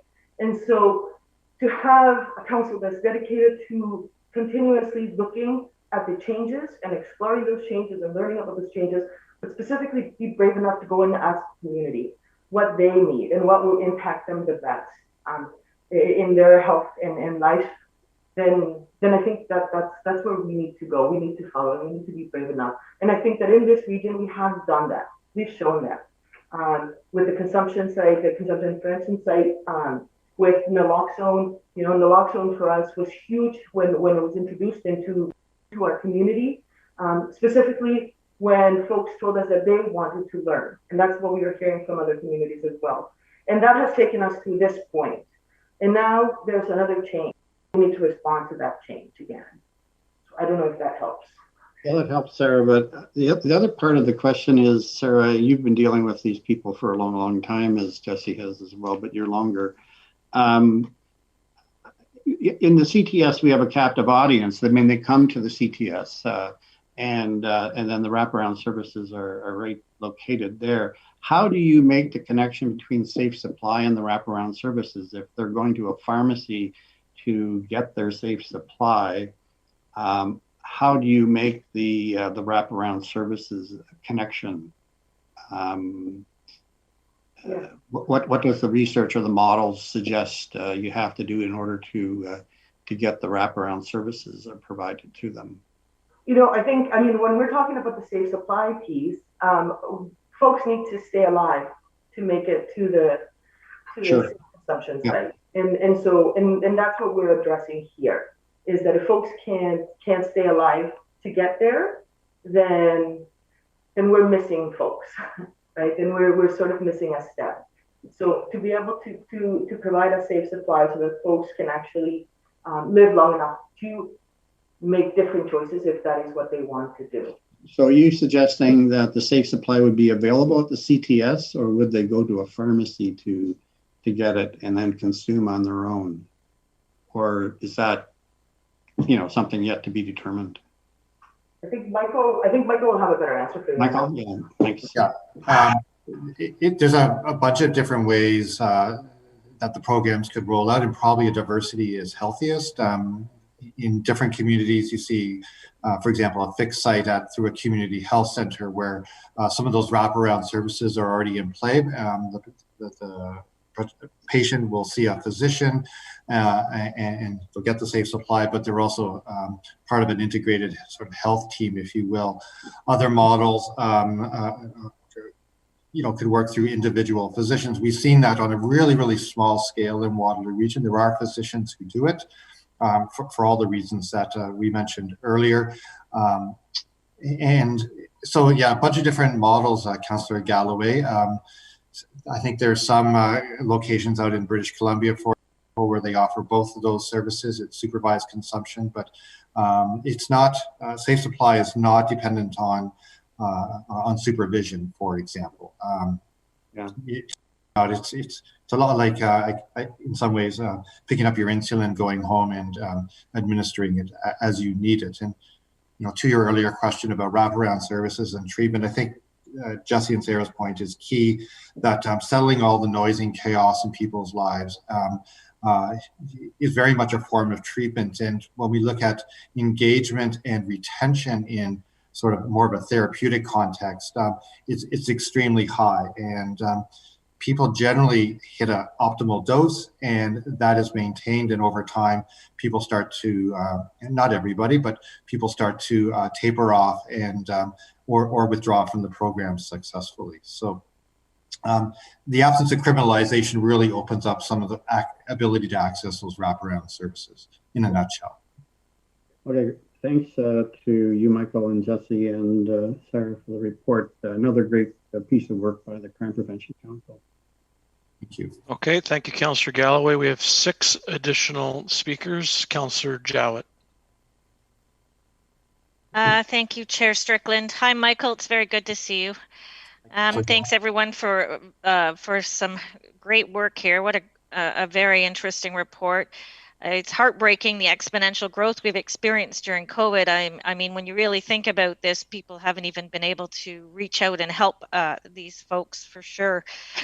I'm sorry, but I do have a few questions. I'm going to keep them as tight as I can. And certainly, Michael, a lot of them are directed at you because I think that you've done the research, but I also think that you've paid some attention to the unintended consequences. So the first question I'm going to ask is, through the legalization of marijuana, we saw the opioid crisis grow.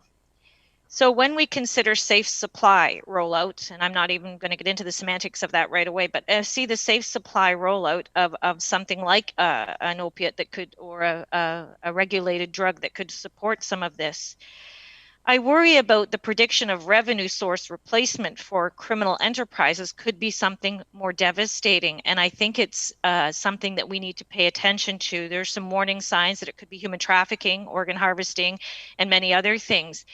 So I'll stop there and let you comment on that. What do you foresee?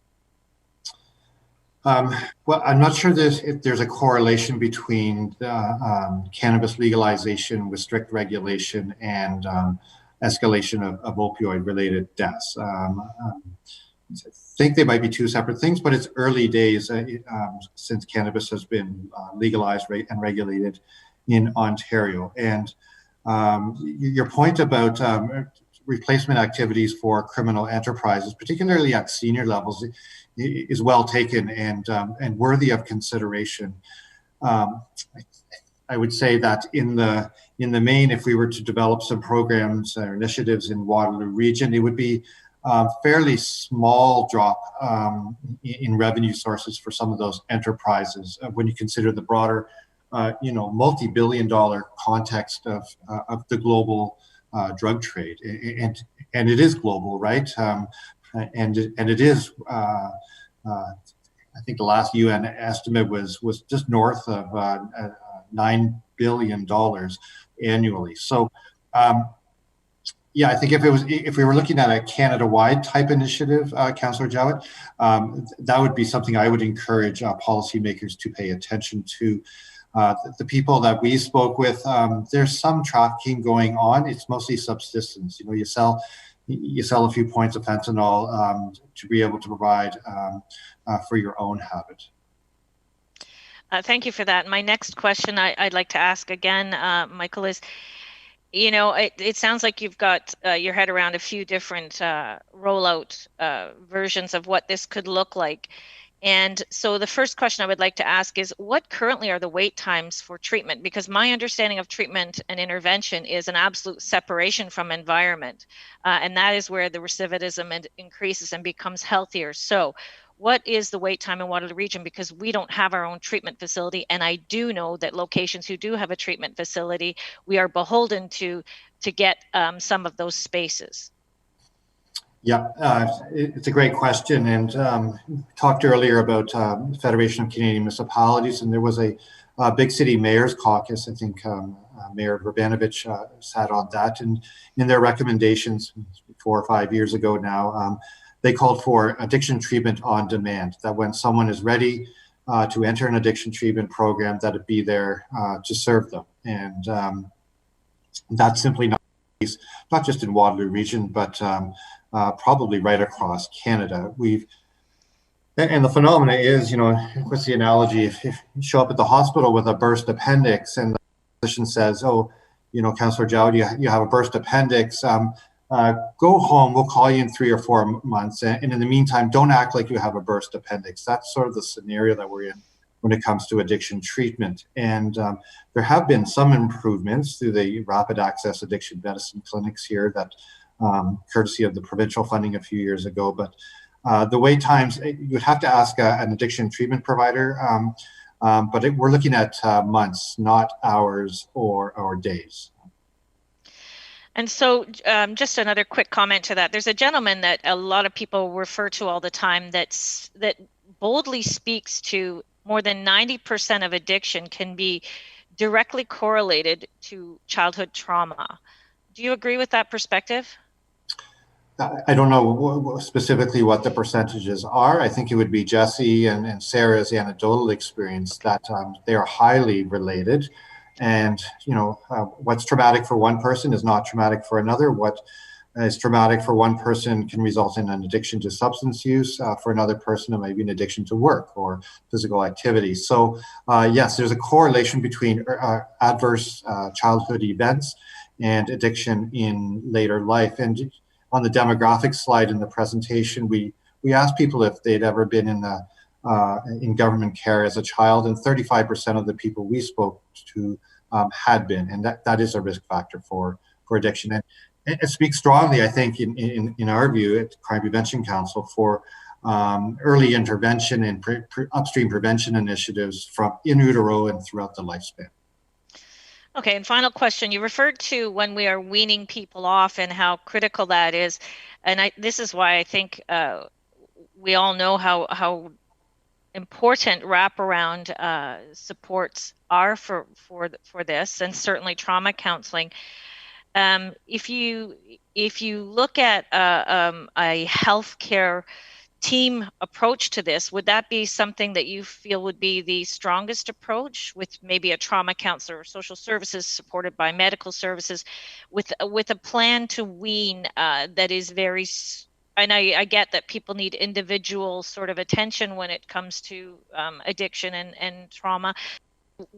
Is that what you're kind of envisioning, Michael?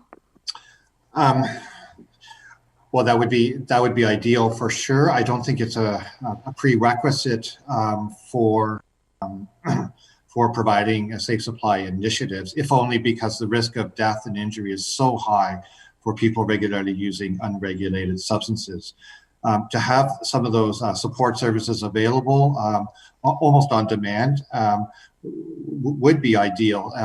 Some of the experiences from programs in British Columbia, for example, speak to people's lives.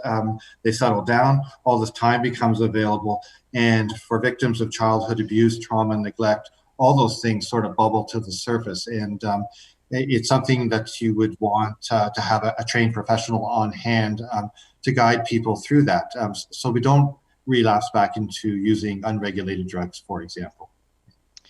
Thanks, Michael. And I just want to say I am so appreciative of your knowledge and your research and the hard work you do in bringing us such realistic and tangibly understandable information in such a terrible, terrible thing that we've been dealing with for such a great length of time. So thank you for everything that you and your team have been doing. Thank you. Thank you, Councillor Jowett. And I understand how important this issue is to everyone, and the real relevance of that research that we've received today. I just would like to point out that if we stick with the pattern of questioning so far, which has been approximately 10 minutes each with 5 more to go, will be another hour. It is an information report. There's good information in there. I would just ask my colleagues to try and, let's keep our conversation and questions on point. Thank you very much. I had Councillor Shantz, but I must have scared her off. Sandy, are you okay? All right. Councillor Vanovic. Thank you very much, Chair Strickland, and thanks, Michael, Jesse, and Sarah, for a really thorough report about a very challenging issue impacting our communities. And I know our council last fall actually approved a motion, as you know, around safe supply to align with the Integrated Drug Strategy Works, as well as the work of Chief Larkin and the Canadian Association of Chiefs of Police in this space. One thing that came to mind to me, well, 2 things. One, you referenced sort of access to services and quick access to services. Is it fair to say that often with addictions, there are also mental health issues that are combined with these issues because of the trauma that was just referenced and so on, and so we're looking for sort of a cross-relational piece of support?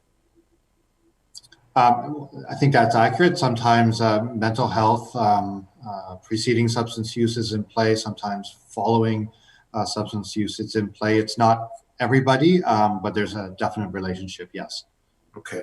No, it's good to know. And part of the reason I raised it is you referenced FCM's Big City Mayors Caucus, and in fact, we're dealing with that very sort of issue and correlations between them and tackling them at a meeting later this week. So that advocacy piece of work actually is continuing. But my question to you is, you referenced people who end up, being incarcerated upwards of 12 times as adults. What happens when an addicted person actually goes into the incarceration system? Do they get any sort of medical support to deal with their addiction, or are they basically shut off and then other complications arise that perhaps play out even worse when they come back out of jail later on? It's a good question, and to end up incarcerated, I would just say that probably the biggest intervention in Canada is the criminal justice system. So that's enforcement, that's the court system, and then finally corrections. And depending on whether you end up in a provincial system or a federal system, they're universally expensive, so north of 6 figures per person per year. And inside those institutions, sometimes there's good support and sometimes not. I remember doing naloxone training at a federal prison a couple of years ago, and it was a closed session for about 80 of the people there, and started off by asking who plans to use substances when they get out, and almost everybody put up their hand. And so what we do know is that incarceration, and straight from the federal government, is a risk factor for all kinds of all kinds of ailments, including infectious diseases. Your risk of hepatitis C, HIV is very extreme, and the rate of death, because people do use when they get out, tolerance is low. The risk of death is exceptionally high compared to people in the general population. So ideally, that system would sort of do what it would set out to do, and that is provide real opportunities for reform and changing course in life. In reality, that's not always the situation, and people often end up right back where they started. I mean, I've met people at, when I was working in the shelter system, they disappear, they end up in jail, and then 3 months later you see them again right back at the shelter, and they're right back where they started, often without the idea, the clothes on their back, and with new health concerns.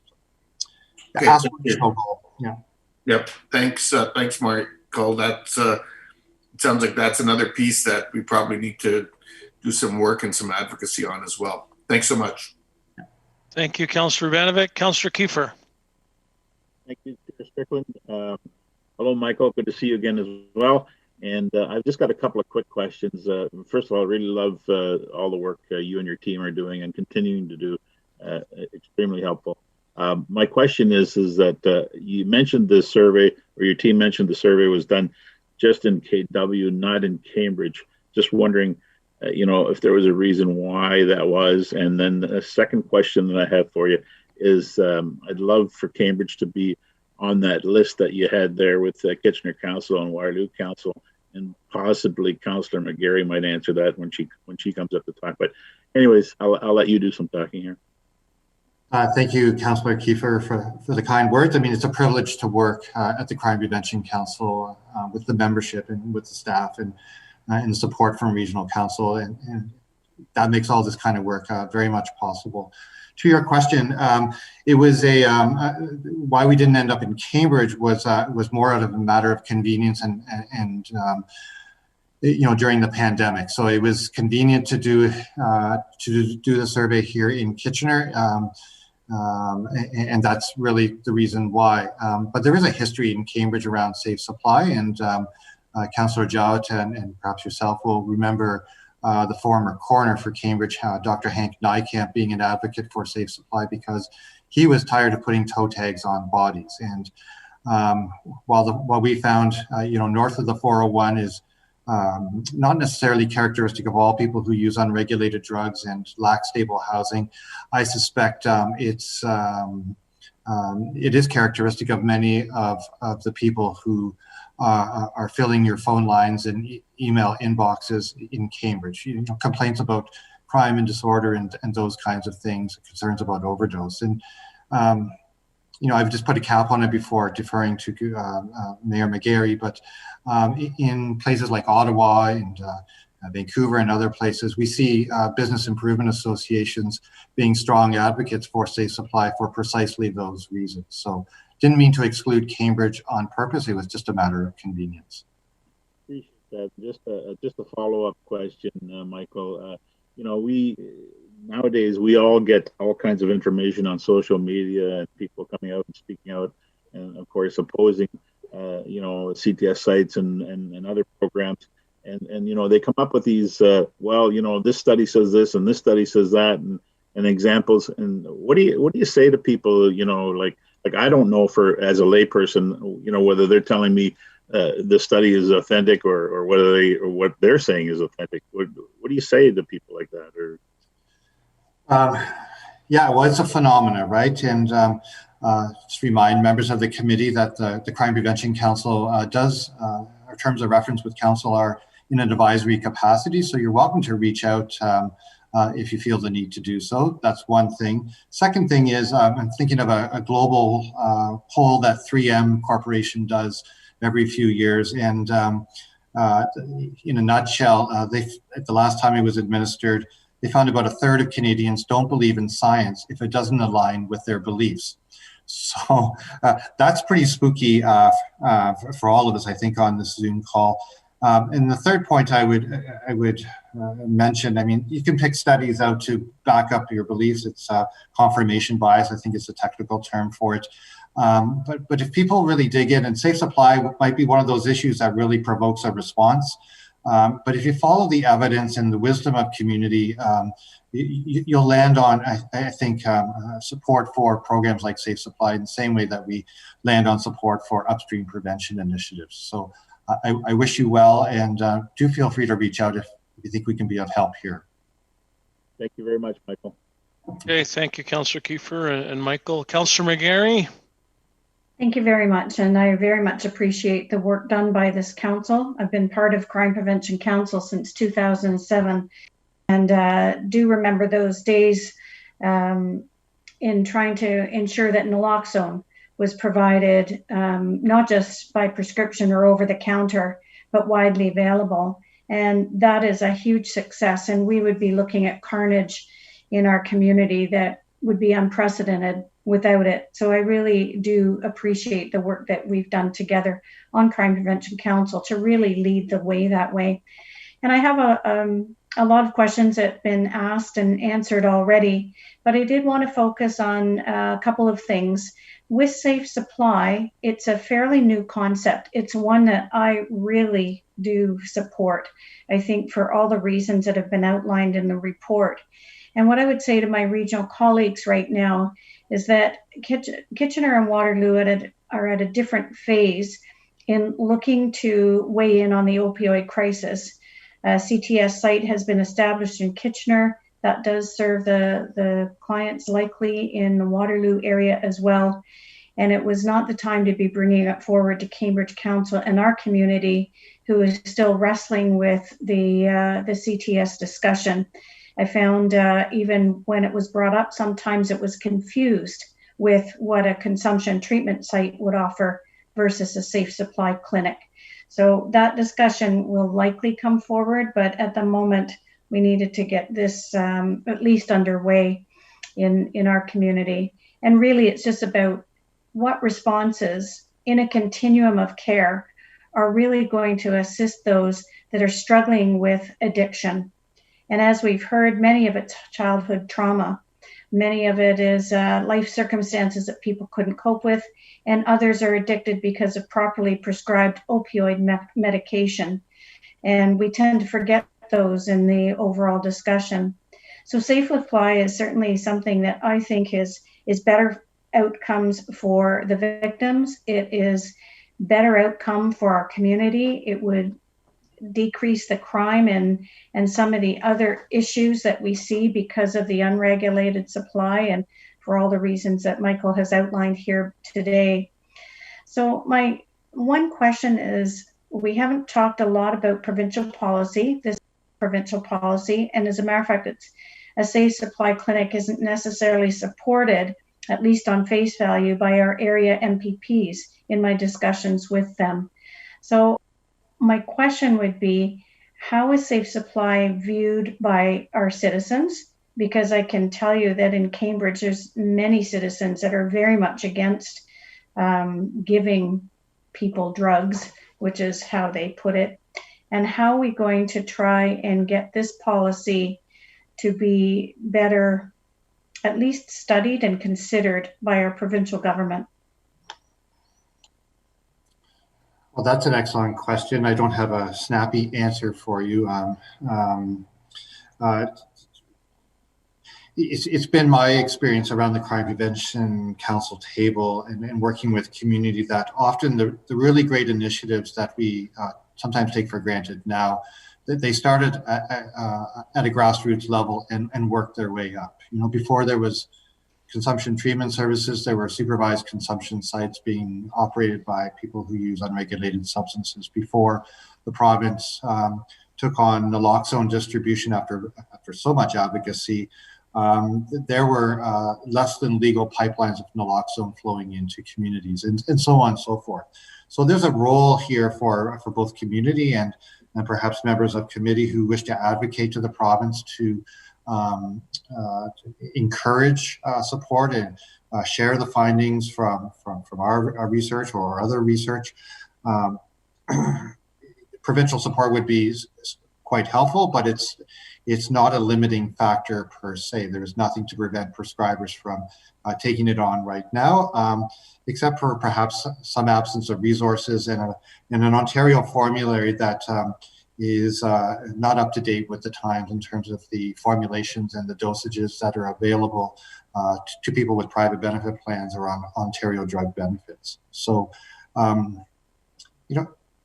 yeah, I'm not sure that's a really great answer for you, but to Margaret Mead's point, never doubt that a small group of thoughtful, committed people can change the world. And if committee or your area councils are concerned about the absence of support for safe supply from the province, then you have some options at you, similar to what Federation of Canadian Municipalities have done, what the City of Kitchener has done, etc. Thank you. And just follow up, Chair Strickland. I did want to commend again Crime Prevention Council and its staff and all of the council members over the years that have done absolutely groundbreaking work that has actually established the framework on so many issues, including actually tracking the number of unintentional overdoses in the province. That was started really right here in Waterloo Region Crime Prevention Council, and the advocacy and the research and all of what was in this report today is extremely important as we deal with such an overwhelming crisis in all municipalities across Canada, as you pointed out. So thank you again, and we'll continue the advocacy piece. Okay, thank you very much, Councillor McGarry, and echo those comments around the great work of the Crime Prevention Council. And you can see from the discussion today, the interest is quite high from Council. This is a very important issue, and certainly a public health crisis that has taken somewhat of a back seat as we've gone through the pandemic, but one that is nonetheless at the forefronts of our minds. So thank you to Michael and Richard and Jesse and Sarah and Deb. For those people who are suffering from addictions in our community, it's important that they have strong advocates, and you were doing some fantastic work. And even though many of those people can't thank you, they certainly do appreciate that you're in their corner and you are advancing the yardsticks of public policy around this issue. So thanks very much for coming in. Keep up the great work, fantastic research, very informative, and hopefully we can turn it into public policy in the near future. So thank you. Thank you so much. Okay, regional sign bylaw, carrying on with the agenda, 8.3. Are there any questions on that as for information? Seeing none. Councillor Clarke, you had a question, then Herb. Yes, thanks. Sorry, I'm a little slow getting to my my hand. Just for clarification, the report references the bylaw controlling how many signs are allowed per candidate, and I believe that refers to how many signs in a given physical space rather than how many signs absolutely. Yes, it does. Thank you. Yeah. All right. Thank you, Councillor. Thank you, Councillor Strickland, and I recognize this was dealt with by Council back in 2017, and I'm assuming with considerable time and debate. However, I raised it at the licensing committee last time and was wondering if there's any appetite for Council considering any modifications or adjustments to the current bylaw. And I approached this conversation from the position that I don't think election signs belong on private property at the expense of the taxpayer and to add to the clutter. And Jim, you mean public property? You said private property. I'm sorry. Thank you. Thank you. Public property. And I think part of the expense to the taxpayer is highlighted in this report, where 2 enforcement officers were assigned to deal with election signage in 2018, spending 354 hours responding to complaints and the removal of approximately 600 signs.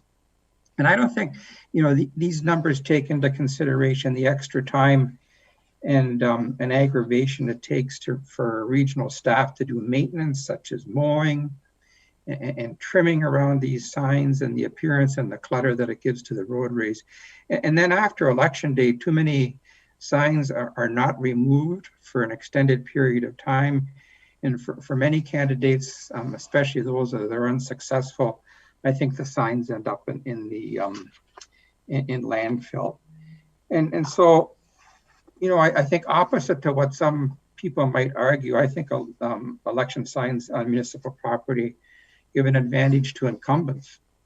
From previous elections, incumbents know where the good locations are, the rules, they have the volunteers and the resources to be first off the mark and get them up.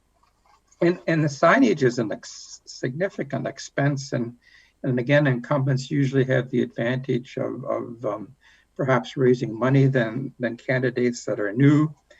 And they can reuse the signs from previous years, where first-time candidates have to supply 100% of their signs and have perhaps a limited base for fundraising. And for me, a level playing field for election signs would be the placement on private property only, and let candidates find their support privately rather than using private property. And I totally recognize that there's the possibility of a charter challenge if we try and limit the placement of signs on public property. However, and I'm sure Ms. Arnold will have something to comment on, but I guess my question is there any appetite at the region to consider re-looking at the bylaw? We have a municipal election coming up in a year and a half. There's a federal, provincial coming up. To see if there would be some possibility of eliminating the number of signs or eliminating it completely. Councillor Erb, what I'm going to suggest, because it is an information item, then that rather than have kind of a straw poll of committee here, and many of the points that you raised, and I know you didn't have the benefit of the debate when we reviewed this in 2017, and then we reviewed it previous to that, probably maybe 2010 or something. I can't remember what it is in the report. So in the last 10 years, we've gone through at least 2 iterations of the sign bylaw, and many of the points that you raised were subject to debate and discussion. So what I'm going to suggest is rather than taking a kind of like a straw poll to see who's in favor of talking about it or not, that if you're really committed to this, Councillor Erb, that you bring forward a motion at council next week to direct staff to review the bylaw and maybe put some conditions in there, and we can have a discussion, because otherwise you're going to get a variety of opinions here, and I will share my opinions I will not share my opinions right now, but I think that would be the way to proceed if you wanted to deal with this, to bring it as a notice of motion. So that's the direction from the chair, unless there's any strong opposition to that. Chair Redmond? I would just concur with you, Chair Strickland, and I would be happy to second that notice of motion if it's appropriate. I totally concur with Councillor Erb's analysis, and I know that that's not universal amongst council, but I think it's good to have legal weigh in and Mrs. Fletcher weigh in, and it should be debated at a future date. It's a sweet spot right now. We're not in an election. So far, there's no federal, there's no provincial, and we know that the municipal election won't be happening anytime soon. So hopefully we can have a dispassionate debate about it. So does that work for you then, Jim? You want to kind of just put us on notice? We can take this as notice of motion for a further discussion, either the next council meeting or a subsequent council meeting. Happy to do that. Thank you. Okay, thanks. I can't share your enthusiasm or happiness on this item, but we will have the discussion. And one other thing I'd like to point out, Jim, is that when you were mentioning when we did it previously, that they also have to consider that there's a public meeting process component to this, and also coordination with area municipalities. So it's quite a big project, just for your information, and staff's very much aware of that. Okay, so we have a path forward on that. Thanks, Jim. Thanks, Chair Redmond. So what I'm going to suggest, it's 5 to 12, and then the next item I think is going to take some time, and we need a break. We've been going at it since 8:30. So 20-minute break for lunch? Half an hour? Well, what's your preference? If we go 20 minutes, we're back at 12:15. 20 minutes seems to be enough time for everybody. Okay, so we'll recess until 12:15. Thanks, everyone.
Okay, looks like we have quorum, so we'll reconvene and start with item 8.4, the airport terminal building, revised capital program. Mr. Dyer.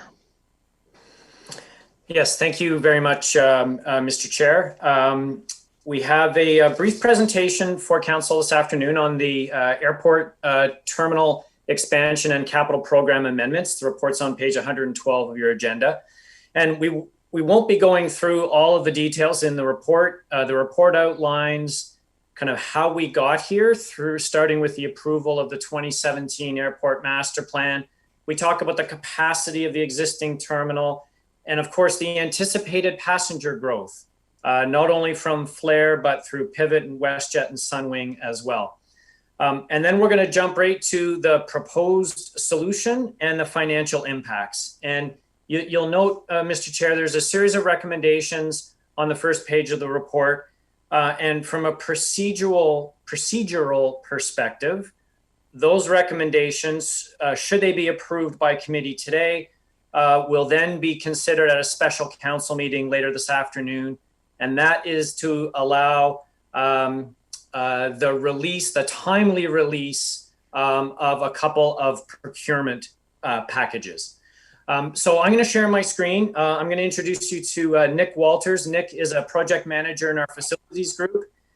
Nick is going to show you some very nice looking pictures, and then I'm going to show you some very nice looking numbers. And between that, we'll cover off both the physical solution and the financial solution.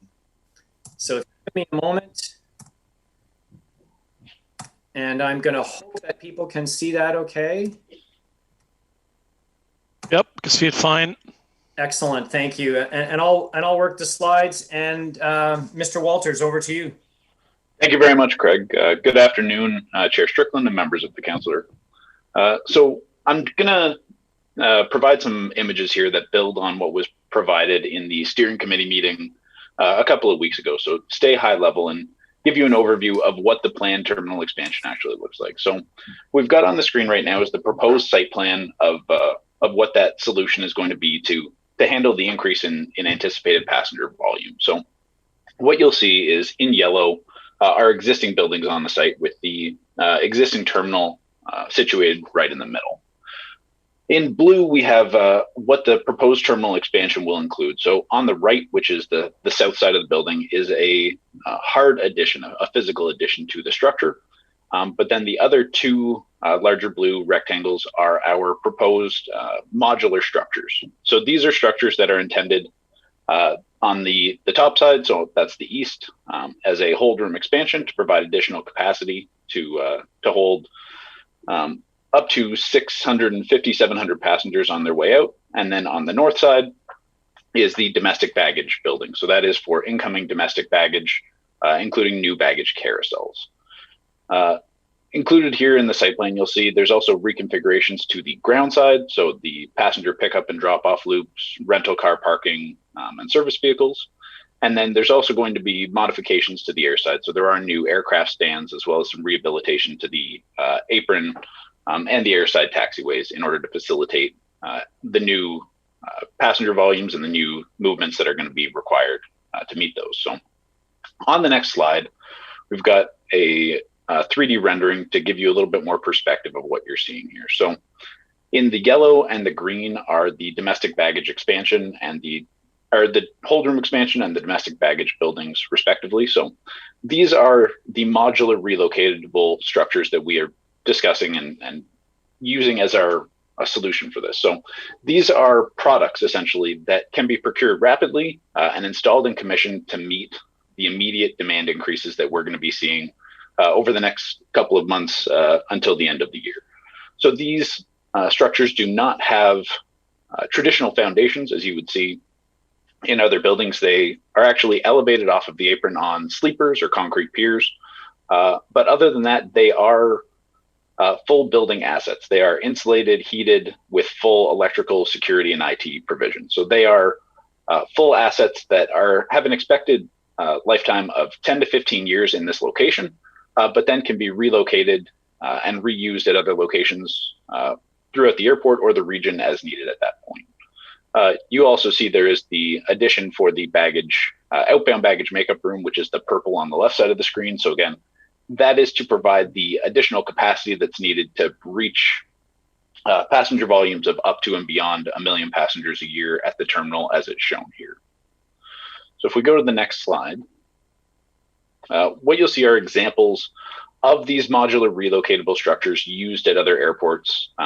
In these instances throughout Europe, but they're also used, I believe there's one in use at Pearson currently. So as you can see, they are slightly elevated above the apron, but they are true buildings that provide a reasonable level of passenger experience as you're going through them. For most of these, you are not in a tent or in something that feels like a temporary structure. You are in a true asset to the airport that creates a nice passenger experience as you're going through the building. So on the next slide, we've got what is the proposed timeline for this work. So the procurement of the modular relocatable structures and the baggage carousels that have to be installed with those are going to be done in the next couple of weeks to issue those with the intent of having a phase 1 construction project, which is all of the work to facilitate the installation and commissioning of these structures. So the intent is by the end of the year, but actually by December 10th for occupancy, to have these structures installed and operational, handle the immediate increase in passenger volume that we are expecting to see. Phase 2 of the construction is the remaining renovations and addition to the existing air terminal building. And these are to provide the ability to accommodate up to and beyond 1 million passengers a year. So these are the major modifications to the outbound baggage handling system, the pre-board screening, and all of the amenities that are required in order to make use of the 30,000 square feet that we're planning on adding through the modular relocatable structures.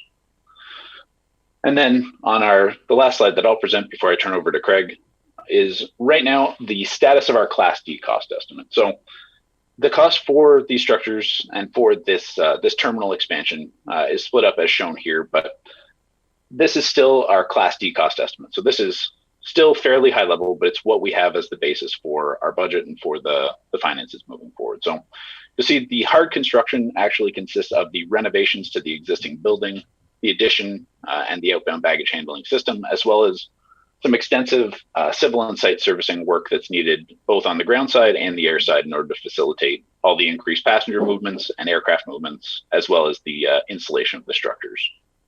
The relocatable assets are shown there, and those also include the domestic baggage carousels, which can be repurposed in future for other applications at the airport, depending on how things evolve into the future. So that comes to our final cost there, which includes all of our contingencies and our non-recoverable HST.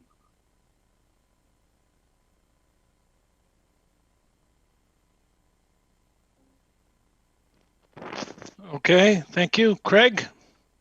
So just from a financial perspective then, Mr. Chair, all of this, of course, has come together relatively quickly and was not contemplated in the approved capital program that came forward for council approval back in January. So what we've shown here, I believe in Appendix A of your report and reproduced here on this slide, is the top part shows the current capital program and the bottom part shows the proposed revisions or revised 2021 to 2025 capital program. And so it basically consists of accelerating the time frame so that, some of this work was anticipated but not out until 2024 and 2025. So we need to move that forward and we need to add to it as well. And so overall, the recommended capital program is approximately $40 million in 2021 and 2022. There are reductions then to the program in 23, 24, and 25 of about 20 million, leaving about an incremental $19 million to be added to the capital program with, again, as you can see on the bottom part, it all planned now for 21 and 22. Sorry, I'm just losing my slide here. So you can see there the total change in the capital program is we're adding about $40 million to both 21 and 22 as a whole. And again, you can see the 19 million increase in the bottom right-hand corner. And so then the obvious question is, well, how do we fund that $40 million that we're proposing to add into 2021 and 2022? So staff have put together a funding plan that involves, for the most part, the issuance of 20-year airport debt, some of which will be recovered from future property taxes, and some of which, again, subject to council approval, would be recoverable from future development charges. There is a federal grant. This is the ACAP, Airport Capital Assistance Program grant, which will provide funding for the pavement rehabilitation. We received formal notice just the other day of the approval of that $3.5 million, represents approximately 90% of the cost.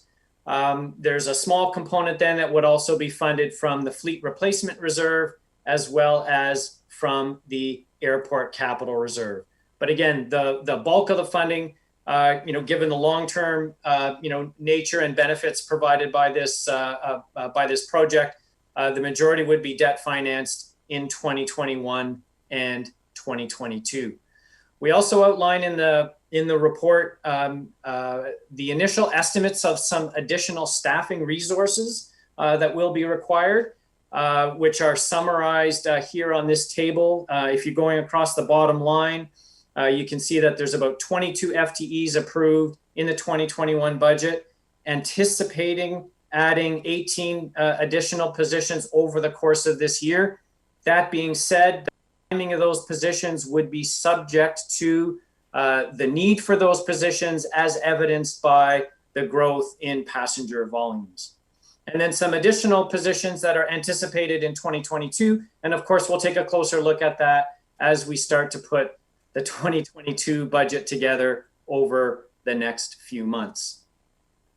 From an operating perspective, we've, at least on a preliminary basis, we've put together a model that allows for the overall cost of the airport to remain within the $23 per household. And councillors, and certainly the councillors who were on the Airport Master Plan Steering Committee may recall that that was one of the principles that we followed when putting the financing plan together for the master plan when it was approved back in 2017.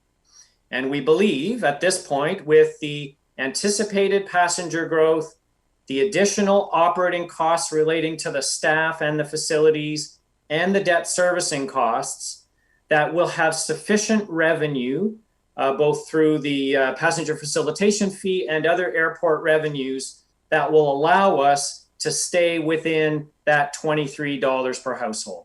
Now, this is not meant to be, at this point, a budget projection for 2022. We'll certainly have a look over the next few months at our actual experience in terms of additional passengers and put together a 2022 budget for council's consideration later this fall. But certainly our estimates do indicate at this point that we can accomplish this within that $23 per household. And so, Mr. Chair, these are the recommendations that are included in the report. I did want to note a typo in recommendation D. We just pulled the wrong number. So rather than 28, it's actually up to 18 positions in 2021. And again, we'll come back with updated staffing estimates as we put the 2022 budget together. So, Mr. Chair, I hope that's a helpful overview of the report and our plans at the airport. And we have staff from the airport, from facilities, and from finance on the call, should there be questions.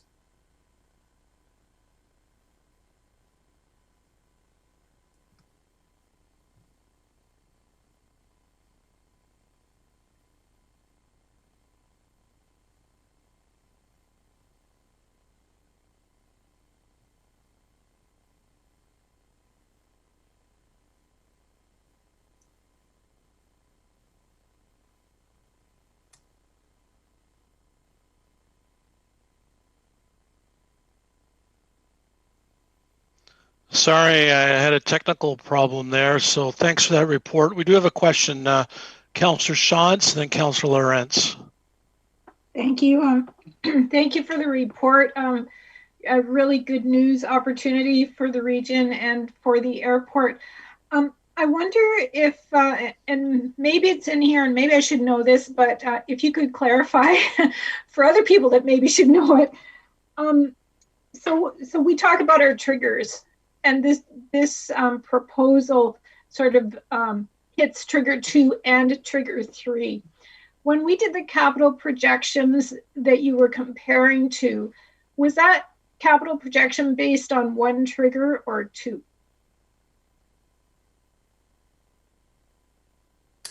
Through you, Mr. Chair, I believe the assumption that we had made is that we would hit trigger 2 in approximately the 2024-25 period. And that's partly what's driving the additional costs, is that we're basically leaping over trigger 2 right to trigger 3, and we're doing it sooner than we expected. Okay, thank you, that's helpful. And the, I guess we don't have any really comparison to what trigger 3 would have cost us to do a comparison there. So, I mean, we're still keeping it within our $23 that we talked about, and so on. So I think that's a good news story all around in terms of how the proposal is coming together to work with the airlines and to accommodate the expected volume. So thank you. Thank you, Councillor Lorentz. Thank you, Mr. Chair. So maybe I'm just a little bit skeptical. I'm not on the committee, but my understanding was always these triggers would happen based on population counts, passenger counts. So where are we getting this stuff from? You know, I look at in the report, it talks about the possibility of pivot starting late in the summer and the possibility of flare starting in May or June. But who's to say that's going to happen? You know, I heard these 737s are now having electrical problems. So I've been around too long to see that we've had lots of people interested, lots of people talk about starting, but we haven't got one airplane off the ground, and we haven't had one additional passenger moving through that terminal. So how do we take a leap of faith to spend over $30 million on something that we're not even sure if they're going to get off the ground or we're going to be successful?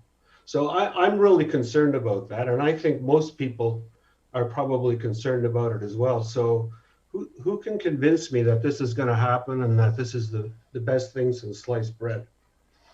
So I guess, Councillor Lorentz, you know, if I can paraphrase your question, you know, what certainty is there that if we're to invest $30 million, an additional $19 million over our 5-year capital budget, that we're going to get a return on that investment and those passengers are actually going to use the terminal? So I don't know who's best to answer that question. Chris, would that be you, Chris Wood? Well, I'll certainly give it a try. I think you're right. I don't think there is certainty for sure. I can say that, you know, I've worked with a lot of carriers over the years, and Flair certainly seems to be extremely well managed. They have 2 veterans of the low-cost industry. They're extremely excited, and all indications are that our area is performing at the top of their list for sales, and even taking into consideration we're in the middle of a pandemic.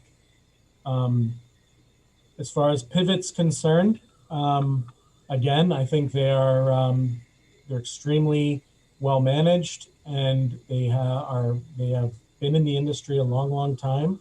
They have the equipment, they're very well financed, and all indications are this is going to be their home.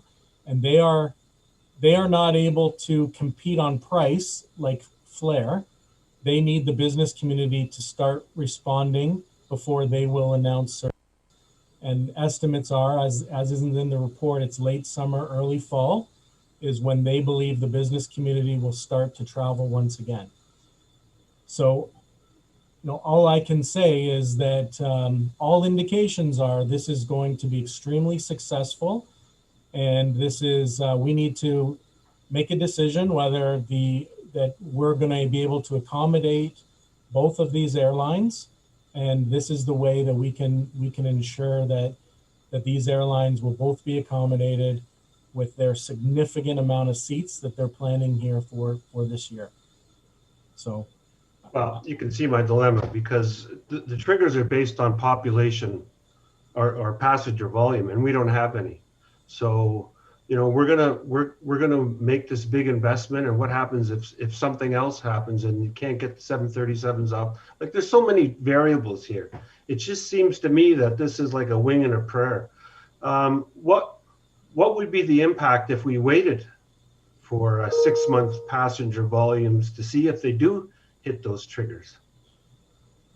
Well, as the letter from Flair indicates, they are planning a significant growth strategy, and they would like their aircraft to be here. This is where their pilots, their flight attendants, and their maintenance is going to be based in Eastern Canada. So it makes sense that they're going to want every airplane to come through here.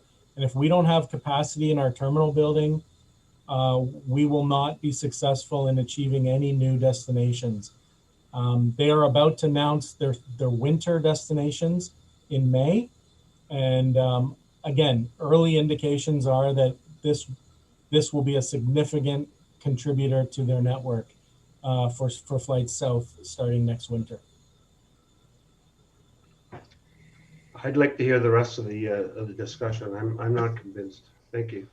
All right, thanks. Chris, just quickly on that, what does our contract with Flair say in terms of their commitment to using this as a hub? Any kind of commitments to increase volume and increase expenditure? Like, typically in the private sector, if you have a contract like this, you wouldn't take an additional $19 million and invest it without something contractually binding the other party. Yeah, I think our contract, like all of the airline contracts, are it's best intentions. There's no guarantee or remedy should they not provide that service.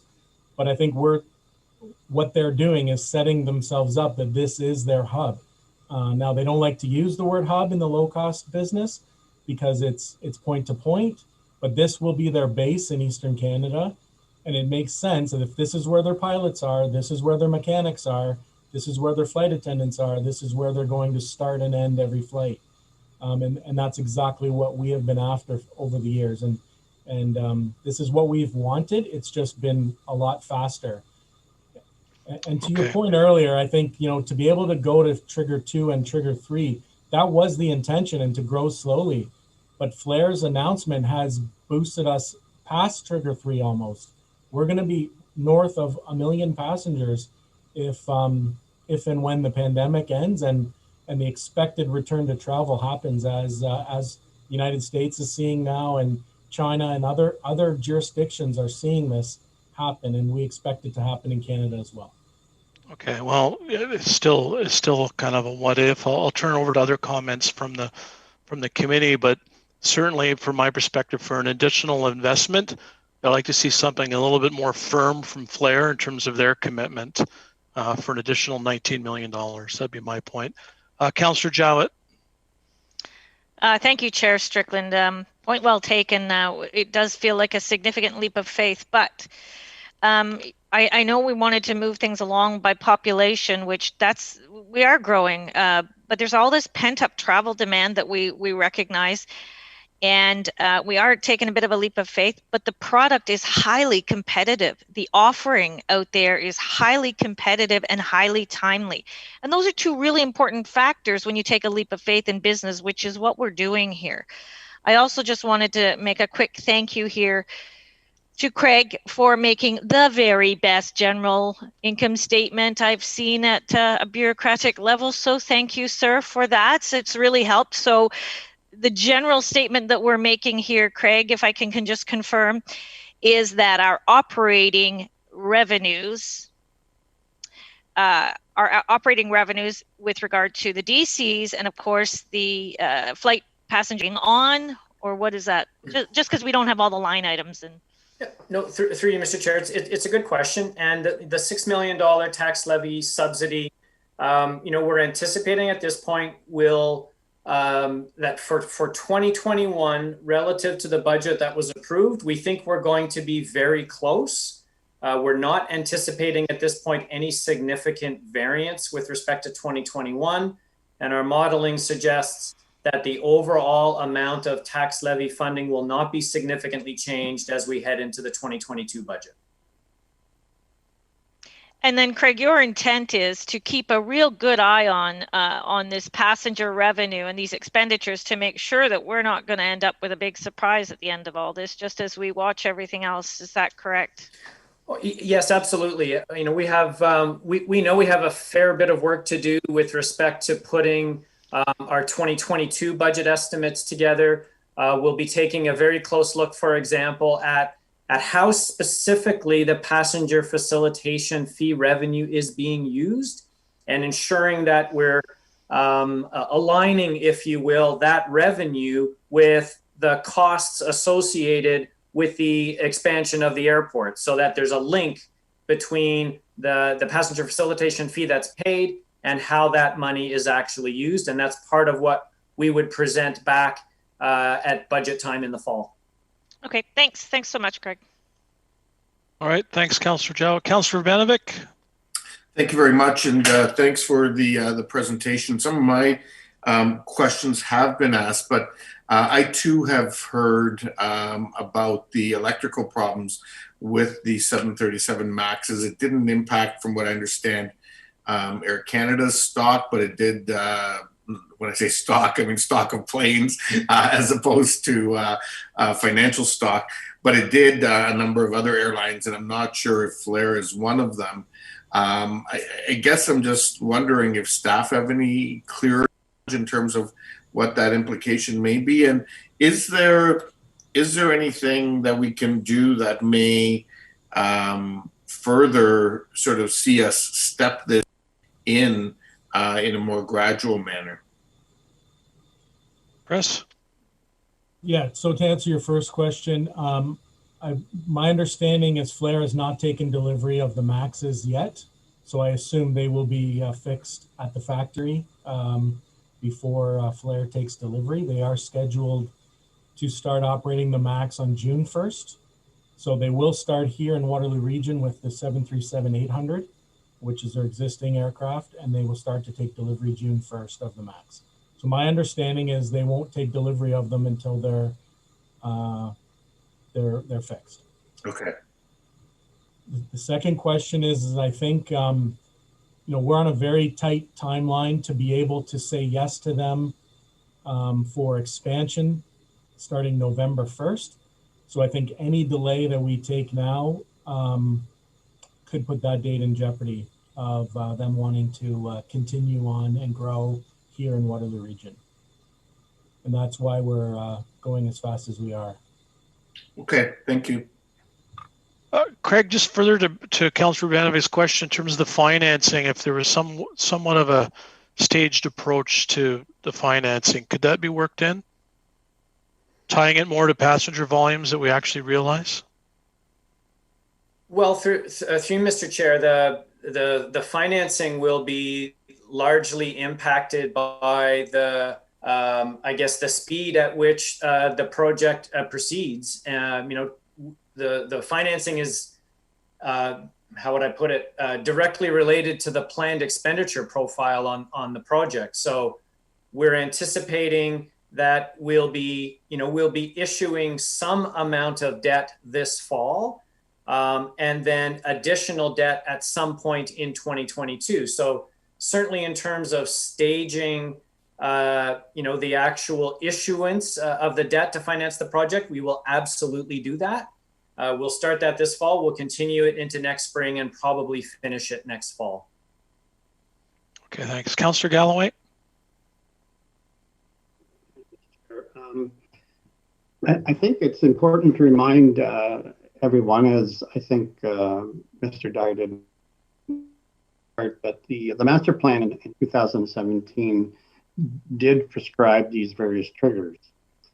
And we would have anticipated one trigger at a time, but it's actually our good fortune to have this earlier than we anticipated and have two triggers that are being triggered at this time. And of course, at some considerable cost. And when we did approve the 2017 master plan, I believe we did acknowledge that each time we would pull a trigger, there would have to be some kind of leap of faith, because you need these facilities to get to the numbers that the trigger is intended for. And we now have some commitments from some airlines that gets us to those particular triggers. So it's a bit of a chicken and egg. There's no question about that. But on the other hand, if the flights take place as with pivot and with flare as indicated, then the terminal that we currently have will not function. It will not be able to accommodate those and will be restricted by not the size of the runway or not by the size of the parking lot, but by the size of the terminal. And we probably want and should avoid that. But is there risk? Yes, there is risk. It's the nature of being in an airport business. And I know we've had that debate before about whether we should be in the business at all, but we've decided to be in the business, and it's there's risk. When the committee met last, we were able to have Mr. Stephen Jones on the call. He is the president of Flare based in Edmonton, although he was in New Zealand at the time that he joined us. And there's no question that they're bullish on our airport. But on the other hand, he said all decisions are commercial. So you have to keep that in mind there. That if we want to be risk-free on owning an airport, well, we're going to not have the kind of airport that I think our community deserves. So we do have to take a bit of a leap of faith. I'm comforted by the knowledge that we have two agreements in place with two airlines that want to do some very significant business with our airport. I'm comforted by the fact that the financial model does keep us within the $23 per household number, which is the key parameter that we used in the master plan in 2017. And I'm comforted by the fact that Flare is saying already that they have very strong bookings, even though they haven't flown a plane yet. They're getting very strong indications on a number of their flights that they put open for booking. So I think we do have to take this leap of faith and proceed in the manner that staff have recommended. I would note also that while there's all kinds of sunk costs that we would not be able to recover, the buildings themselves are removable and reusable. Most of the buildings, except for the one addition, which would be permanent. There is some ability to recover some costs if ever this did not work out in the fullness of time. Okay, thank you, Councillor Foxton. Thank you, and through the chair, I think I'm going to echo a lot of what Tom said with a little measure of what Jeff Lorenz said. I think we're all a little bit hesitant right now because COVID's played a number on us. And every time we get a little bit of hope, we get whammied again. But opportunities like this, do they come along that often? Is this not directly what we had hoped to come along? Maybe in another year or two, but now it's come into our lap. And should we strike while the iron's hot, understanding that this opportunity may fall through our fingers and we may not be able to come back to this point. Okay, thank you. Councillor Clarke. Thanks, Mr. Strickland. I'm also concerned about these numbers being overly optimistic. I think that it is in the airline's best interest because they need to appease stakeholders and others to project very aggressively. And I understand that there are some risks we have to take, but I'm trying to find a way to mitigate that. Given that these are modular constructions, their development time is much quicker than a traditional build would be. What would the turnaround time be for us if we were to wait to get something a little more solid, to see actual triggers rather than simply anticipated triggers? How quickly could we respond using this modular design? So I don't know, Nick, is that a question for you, Nick, in terms of how rapidly you could deploy the modular construction? Yep. So I think that the timeline that we've established right now is basically cutting as quickly as we could deploy this modular solution. So the phase 1 construction for the domestic baggage building and the hold room expansion is basically with our procurement and tender process as tight as we could get it. We've spoken with a number of these manufacturers. Our consulting team is familiar with this type of solution, and it's typically 3 to 6 months for manufacturing, install, and commissioning.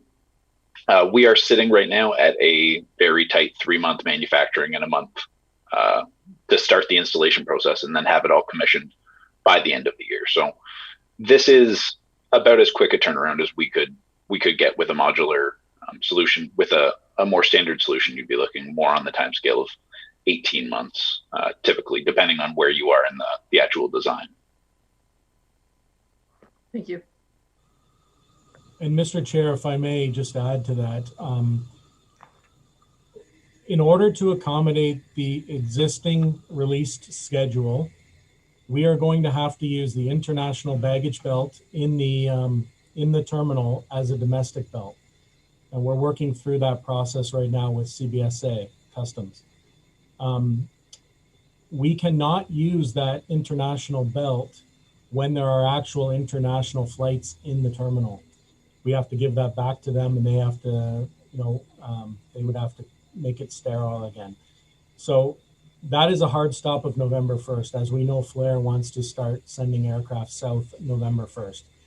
And Sunwing would like to restart again in December. So we are under a time crunch in order to accommodate this summer inside our terminal building, where July and August are going to be extremely busy inside the terminal this year.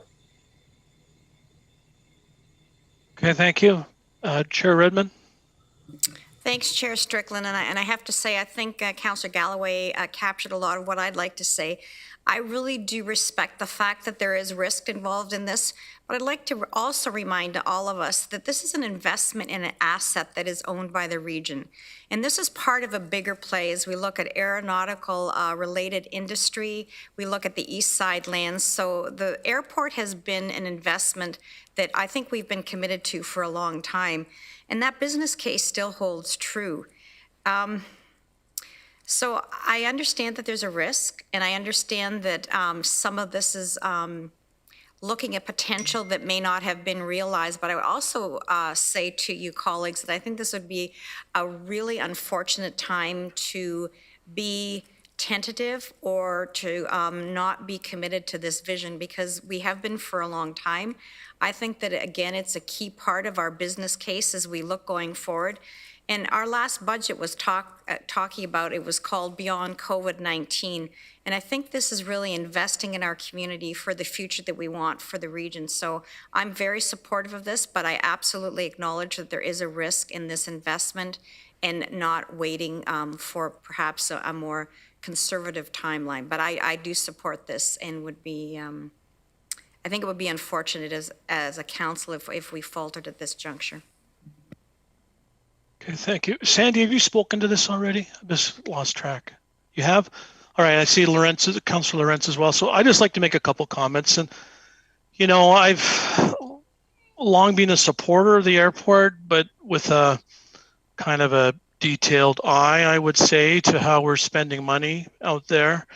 And you're right, it has been an asset, continues to be an asset that we have spent tens of millions of dollars on over the years with very little return. Mm-hmm. And, when I look at how this report, the genesis of this report, it raises all kinds of questions for me. when we approved Flare, part of that report was financial implications, and the financial implications were minimal. It was just referring to, some marketing, promotion, things we normally do to attract airlines. There was nothing in that report about an additional expenditure of $19 million. So here we are now with a report asking us to spend an additional $19 million. And I understand about risk, but we have to manage risk. And it's easy to spend $19 million of taxpayers' money. It's not our money. If it was my money, I was going to spend $19 million on this proposal, I would want some kind of certainty from the other party, and that would be Flare. And right now we don't. So you're hearing it, faith, we got to take risk. We've been doing this on the airport for 25 years. So I think there's got to be a middle ground here from my perspective. And I think the middle ground would be, and I'm chairing the committee, I'm just sharing my opinion with you, and if someone else wants to bring this forward, but I think the middle ground would be, we'll make these expenditures, but Flare, you need to show us this is going to be successful. What's in our contract right now? Could we say, okay, after 3 months of operational use and we have an indication what the passenger volumes are going to be, then we'll start to spend the money. To me, that just makes good business sense, because right now they're asking us, and why wouldn't they ask us to spend $19 million of taxpayers' money without any commitment other than the flights they've already guaranteed, which they can pull or change at any time. So I support the asset. I've supported it for a number of years, but we're continuing to spend lots of dollars on it without any kind of certainty.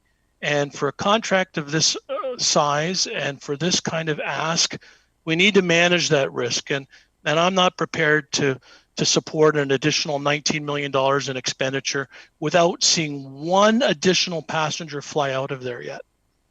Our partner, Flare Airline and Pivot, they need to show us something in return for this investment of additional $19 million. Show us the money. That's my view on this. So with that, I'll turn it over to, I think I had Councillor Shantz, Lorentz, then Jaworski. Oh, sorry, it was Councillor Lorentz, Shantz, then Jaworski. Councillor Lorentz. Thank you, Mr. Chair. And I would agree with your comments. I think they need to show us the money as well. Over the years, Hamilton and Windsor have been eating, or London have been eating our lunch. Those two cities, every time there was something in the mix, they play off each other, and it was like we were in the Bermuda Triangle. Nothing would ever come our way. We had United Airlines here. They decided one day they're going to pull out because they could be more profitable somewhere else. And this is a really finicky business. And when we start talking about spending tens of millions of dollars on a wing and a prayer here, I'm really concerned as well. And I think it's reasonable to say that that we look at 3 months of passenger volume to justify being able to move forward on this. And these aren't permanent buildings. They could be, you can do this kind of work in January, February as well. The construction industry, and I'm sure, Mr. Chair, you know more than any of us, the way they do things today is not like they did it 10 or 20 years ago. I mean, you could basically build an all weather in this country. So I'm really skeptical. I've been burned before. I've dealt with some of the other problems that we've had over the years at this airport. And I've always been a strong supporter as well. And Chris Wood will tell you that. But this, with all those factors in play, I mean, I'm surprised they're not playing London or Hamilton office already. But they need to make some kind of a commitment. And whether it's some kind of a financial commitment or something else. But I agree with what Councillor Strickland said. They came here and saw and they liked our airport. They didn't say, we want you to spend $20 million to fix it up. Maybe that was kind of the premise, but they know what our master plan says, that we have to trigger points so that we would have to hit. And we haven't hit any of those. We haven't even come close. So now they tell us they're going to do that. And then we say, oh, okay, well, we're prepared to spend $20 million. We'll take your word for it. Well, we've taken our word for lots of things and we usually get burned. So I'm very skeptical, and I can support waiting another 3 months to get the passenger volume, but I can't support just moving ahead on this. So are you moving a deferral for 3 months until we have a look at passenger volume? Well, if I could get a seconder, I certainly would do that. So do we have a seconder for that? Councillor Kiefer? Okay. Speaking to the deferral, and obviously with the deferral, you can speak to much of what's in the main motion as well. It's all kind of related. Councillor Shantz? Okay, thank you. I don't support the deferral, and I appreciate the concerns of Councillor Lawrence and Strickland in particular. We've gone back and forth on so many different proposals that have sort of come and sort of gone. But I guess the way I look at it is we could react to trigger 2, and then we could build whatever it would take to accommodate trigger 2 and start planning for trigger 3 and accommodate whatever would need to happen to do trigger 3. But I believe that would incur additional costs. And yes, it's a risk and it's a leap of faith.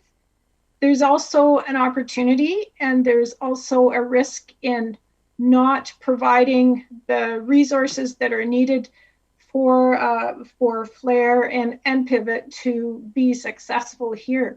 And that risk is exactly what you articulated, Hamilton or London. So that's where I'm thinking of, and I share your concerns as well. But that's sort of where my mind is going. Excuse me. Thank you. So I don't support deferral. I think we need to deal with this now. Okay, thanks, Councillor Shantz. Councillor Jaworski? Thank you very much, Chair. From a deferral standpoint, no, I can't support that. I think some interesting questions have been raised, but I would highlight have been on the Business Airport Advisory Committee since around 2006 or 7 in terms of looking for airlines, and the time is right. They've chosen wisely, and when we look at it, we our airport numbers are good in terms of takeoffs and landings thanks to training, but the reality is our real terminal is a tiny terminal, and improving that, I don't think anybody who's on this call today thinks that our airport terminal will be tiny in 2024, tiny in 2028, that at some point in time there is going to be a desperate need, as we've seen from the growth projections for the region of Waterloo, growing in great leaps and bounds to 1 million people in the coming decades, that there are many people relocating here from Toronto who want to go places. Really, I think the time is right. I still would be interested in hearing from perhaps Mr. Lochner or Mr. Wood on some of the comments that have been made by councillors in terms of how this could be staged or not. I'm taking it on face value that this is, we're talking about the proposal that's here today. But, I do think that, at some point in time, whether it be this year or next year or the year after, this is going to be a big airport, and with lots of needs. We've been lucky that we've only had a Bearskin and a WestJet taking off once or twice a day, but those times will come to an end, and it just is, it's too small to accommodate any sort of growth. And I think we all expect that growth will come in the, if not this year, then next. Thanks, Councillor Jaworski. Councillor Erb. Thank you, Mr. Chair. I too cannot support the deferral. I don't have the history that many of you do, and some frustrations with the time and the resources and the money that have put into the airport with unlimited or not the kind of success that you would have liked to have had. However, to me, this last year has been a significant turning point for the airport, not only in the attraction of some new airlines, but the potential of some auxiliary businesses as well. And I think we're sending a wrong message to those that want to use us as a primary destination if we're hedging on the capital improvements we have to put into it. Given what I understand from the construction business, and you might have better information, Mr. Chair, getting things delivered, getting things built, getting the people to do it is not as easy as it was 2 or 3 years ago, given what's happened with COVID. So I would support the recommendation that came from staff to proceed with this, acknowledging that there is a significant risk there, but like anything else in business, it is a risk, and we have to trust the people that we're working with, that they're going to be able to provide the market that they said they will. Thanks, Councillor Erb. Councillor McGarry. Thank you, Mr. Chair, and through you, I also will not support a deferral. I see this as an investment. And when you look at our full transit strategy, in order to accommodate what we're hoping is great economic development and growth, and you look at some of the numbers that are going up in our housing demand in Waterloo region, we recognize that the pandemic has changed a lot of the patterns of where people want to live and where they can work. And I think sending that signal, investing in our airport, will help businesses that are looking to settle here, that have conversations with all of our teams about how they can maneuver getting in and out of Toronto Pearson Airport or in and out of downtown area.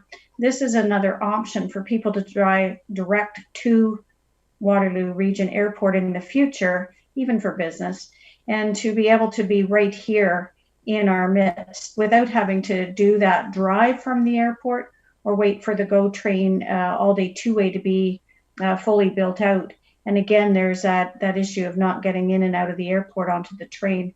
So I think overall, this is a good investment for us to make. It sends a good signal. And we have to recognize that people are living and working in different areas. So I think it's a very competitive edge for us to have that airport ready for all of the business that we expect. There are no guarantees, but I certainly think that this is a good investment for our future as we look to grow in the next 25 years. Thank you. Thanks, Councillor McGarry. Councillor Banovic. Thank you very much, Chair Strickland. And it's certainly been good to hear the healthy discussion and debate happening on this issue, because it is a significant issue and at a critical point in time. And it reminds me in many ways of the debate that happened years ago with respect to should the region proceed with the ION, and in the City of Kitchener's cases back in 2004 when we approved our initial $110 million Economic Development Investment Fund. And there was risk with those investments. But in all those cases, those investments have paid out and paid back to to our community and our region in plentiful ways, and hence it, quite frankly, became the foundation of our most recent economic development strategy as well. I understand the reticence and the concern, but this truly is an investment, I believe, in this region's future. There's no question that there is some risk associated with it, but we do know that that travel will return, and there is a significant pent-up demand, both within our country and beyond. And the kind of airlines that we're talking about are within Canada, and that's the first place that will return, I believe, because there'll be less complications with traveling within our own country than there will be with traveling internationally. And the proposals here really allow us to bring a variety of components together all at the same time. The work that we're trying to do at the airport, both in terms of attracting airlines and growing the broader airport lands around it. The work that will coincide with the Breslau station and the work that and the announcement in the provincial budget around the GO train, and ultimately I think we all see that connecting both to our hub in downtown Kitchener as well as down to Cambridge, and all of the economic spin-offs that will happen throughout the region as a result of that. So this is a critical investment. Well, you know, I'm not naive to think that there's 100% guarantee behind it. I'm not prepared to support a deferral at this time, and think in light of where we are at, we need to move forward in a positive way. So I will be supporting the recommendation.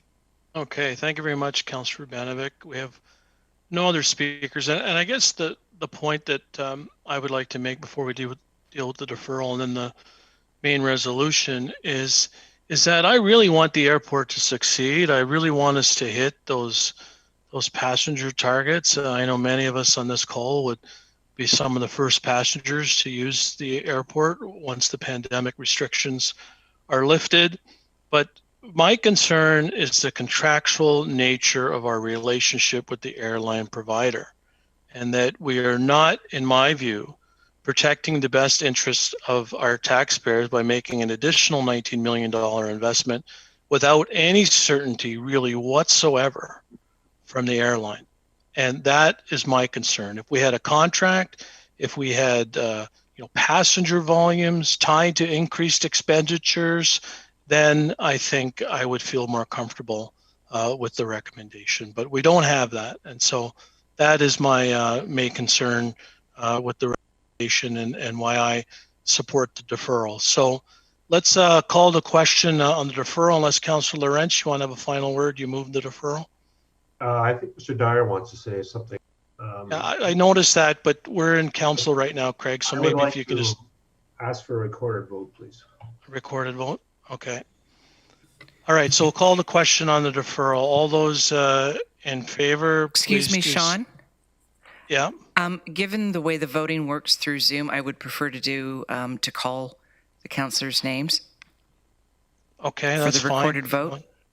Okay. Sure, if you want to do that, no problem. So the motion is to defer the recommendations as listed with the airport terminal report, PDL Air-21-04, COR-CFN-2104. And as I said, this is a motion to defer the recommendations from this staff report. As I understand it, for a period of 3 months. For a period of 3 months, yes. Until we have a better determination of passenger volumes. Right. Is that correct, Councillor Lorentz? Okay. So it's moved by Councillor Lorentz, seconded by Councillor Kiefer. Correct. Chair Redmond. Against. Councillor Armstrong. Against. Councillor Clarke. In favor. Councillor Erb. Opposed. I'm sorry? Against. Against. Councillor Foxton. Against. Councillor Galloway. Against. Councillor Harris. Opposed. Against. Councillor Jaworski. Against. Councillor Jowett. Councillor Jowett may have had to leave the meetings, so I will move forward. Councillor Kiefer. Favor. Councillor Lorentz. In favor. Councillor McGarry. I'll come back to Councillor Gary. Councillor Nowak. Opposed. Councillor Shantz. Against. Councillor Strickland. In favor. Councillor Verbanovic. Opposed. I'll come back to Councillor McGarry. All right, then we have the motion to defer for 3 months until we have the passenger numbers is lost. Okay, thank you, Stevie. 10 to 4. Now to the main motion. Mr. Dyer, you had a comment with respect to the main motion? Well, thank you, Mr. Chair. And I hope this is helpful. Could I indulge committee to just share my screen again and look at one slide again for a moment? Craig, I appreciate that, but I think we're moving on here. Understood. Thanks. Yeah. So the main motion was moved by Councillor Kiefer and seconded by Councillor Lorentz. You all right with that, Jeff? No? I thought I'd check. I don't know how my name got on there, and we don't know who moves these things. It's random. It's random. Okay, well, randomly put me somewhere else. Okay, so Kiefer and Lorentz are off of this one. So we need to raise a hand. Someone wants to move it and second it. So Foxton and Armstrong. Okay, as printed there. So all those in favor? Mr. Chair, Councillor Shantz has her hand up. Sandy? Yeah, I was interested in what Mr. Dyer had to share, but if the rest of, I understand it's your prerogative, if that's the,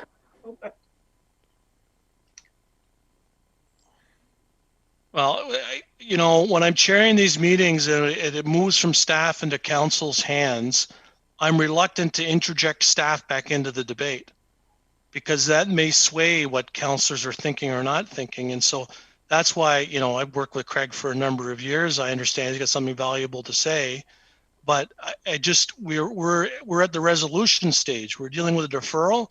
Now we're dealing with a resolution. We've had the questions asked of staff. Okay, but thank you. You're in the chair. Thank you. But if thank you. All right, so we haven't moved and seconded. I guess we can indicate by the regular sign whether you want to support it or not. So please do so.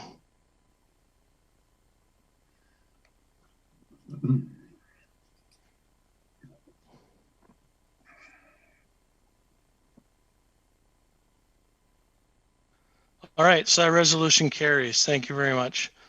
Now, Mr. Dyer, is there some information you'd like to share with us after we've had the debate?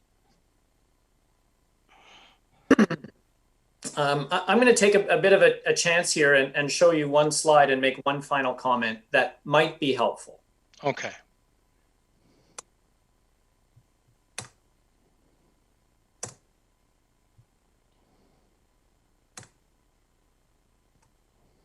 Can people see that okay?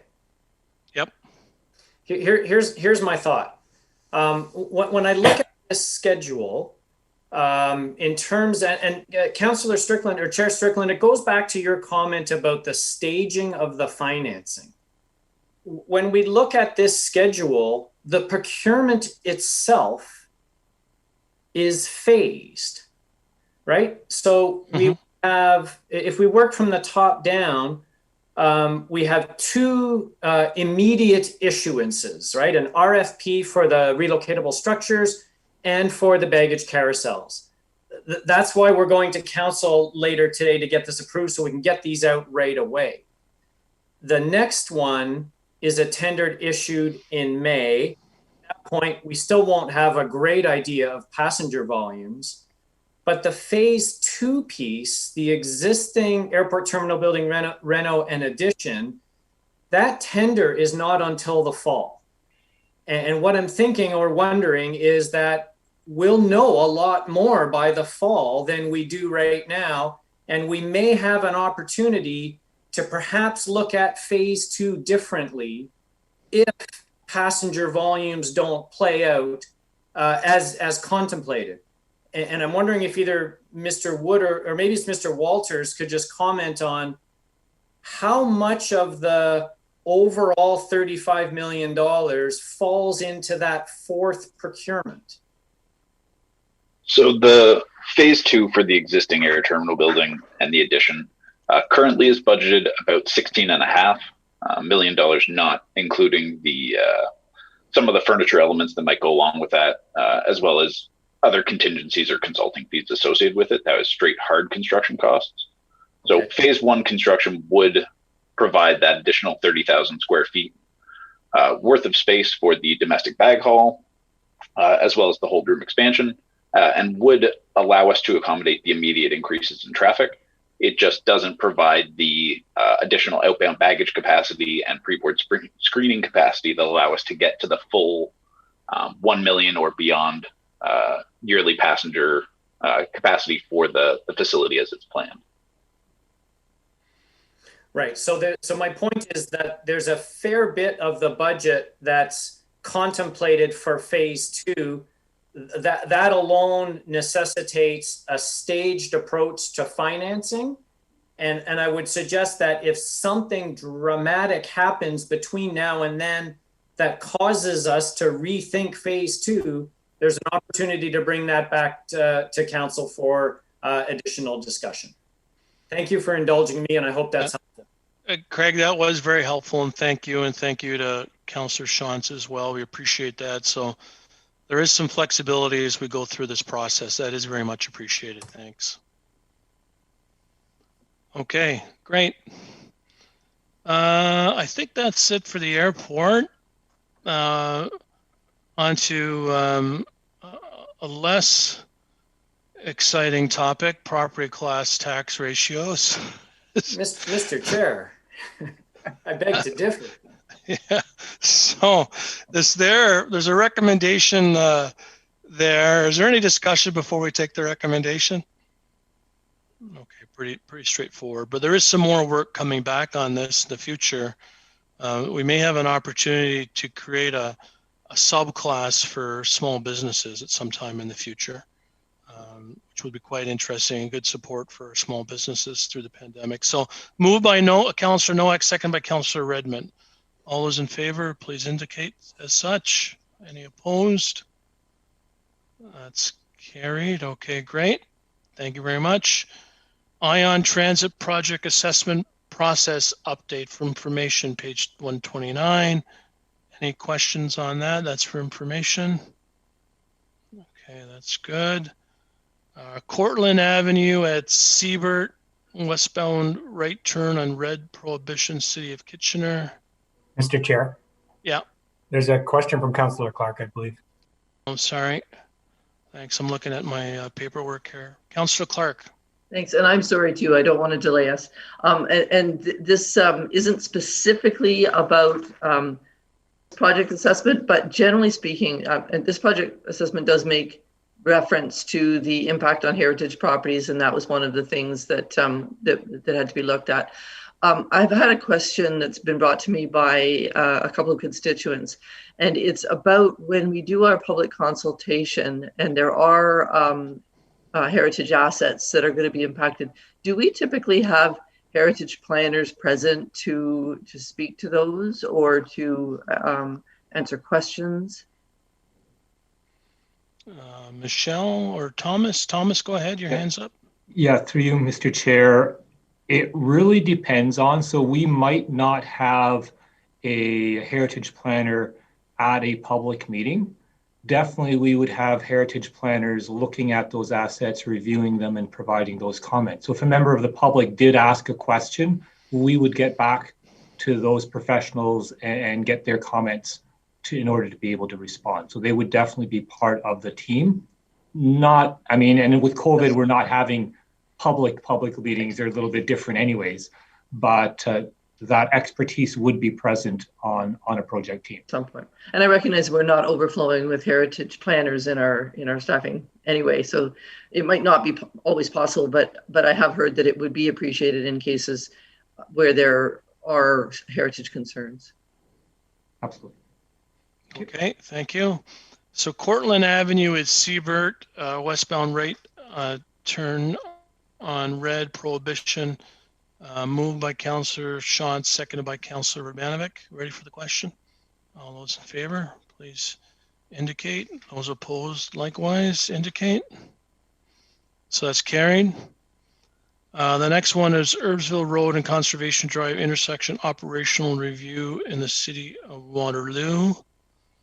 That has also included several other intersections for expansion of an all-way, all-stop pilot program. So we'll have some questions here.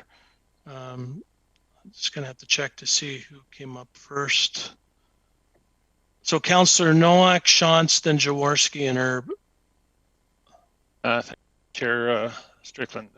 I've had an opportunity now to speak with a number of the residents in St. Clements with regard to the four-way stop at Burgett and Lobsinger.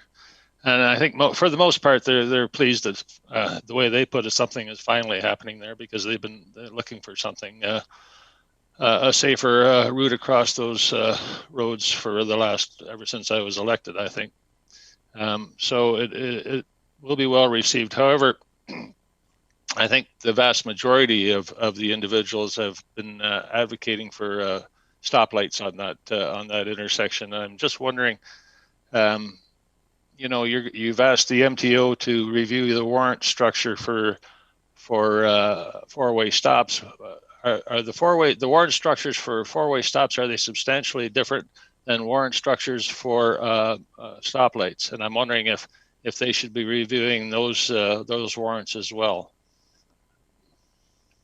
Through you, Mr. Chair, I think I would ask if Bob Henderson is on or Steve Vandekar, either of them may be in a better position.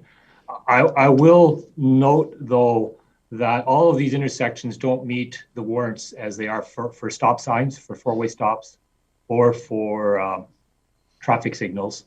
And the review that we're doing would not be, we've already requested MTO to make changes. We're not getting a response from them on that. So what we would actually anticipate is a made in Waterloo warrant.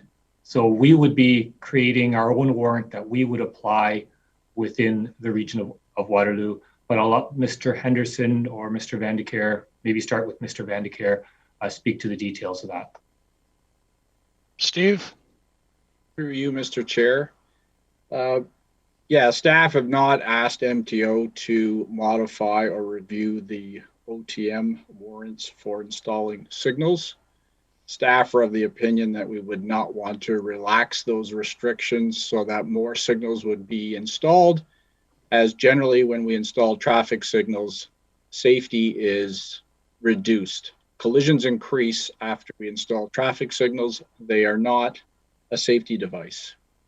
But we have found with experience at all-way stops, particularly in the rural areas, that certain angle type collisions are reduced so that generally safety, so far, at least at some of the pilot locations we've tried, has improved with the introduction of an all-way stop, even if it didn't meet the warrants. So that's where we're sitting right now. We'd like to get the warrant changed for all-way stops. And as Commissioner Schmidt said, we'll be looking at a made in Waterloo region new warrant for all-way stops at some point during this pilot after we've collected more information. Now that location at Lobsinger and Herget was reviewed in 2015 for a signal. It did not meet the warrants for a traffic signal at that time. I expect that it still would not meet those warrants. It would be sometime post-COVID that we could do another count to reassess the need for signals there. And we would likely want to do that as part of the assessment of all of this location and when we provide the wrap-up report for the whole pilot study. Okay, if I may just follow up, and I appreciate that, Steve. I'm just wondering then, you installed traffic lights quite a number of years ago now in Heidelberg. At the main intersection there, and I believe at that time they didn't meet the warrants as well. But do you have maybe as part of your report when you're coming back to council, you would be able to identify whether those stoplights actually increased accidents as suggested on that particular intersection? Do you know if that's happened or? Through you, Mr. Chair. No, I'm not aware of how the safety performance has changed at those signals, but we'll definitely report back on those. Okay, appreciate it. Thank you. I do think that when you bring this back to the public for some consultation. 1 year after the installation of the four-way stops, you're going to hear a fairly energetic discussion with regard to putting traffic lights in at Herget and Lobsinger. So I'll leave it at that for now. Thank you. All right. Thank you, Councillor Nowak. Councillor Shantz. Yeah, thank you.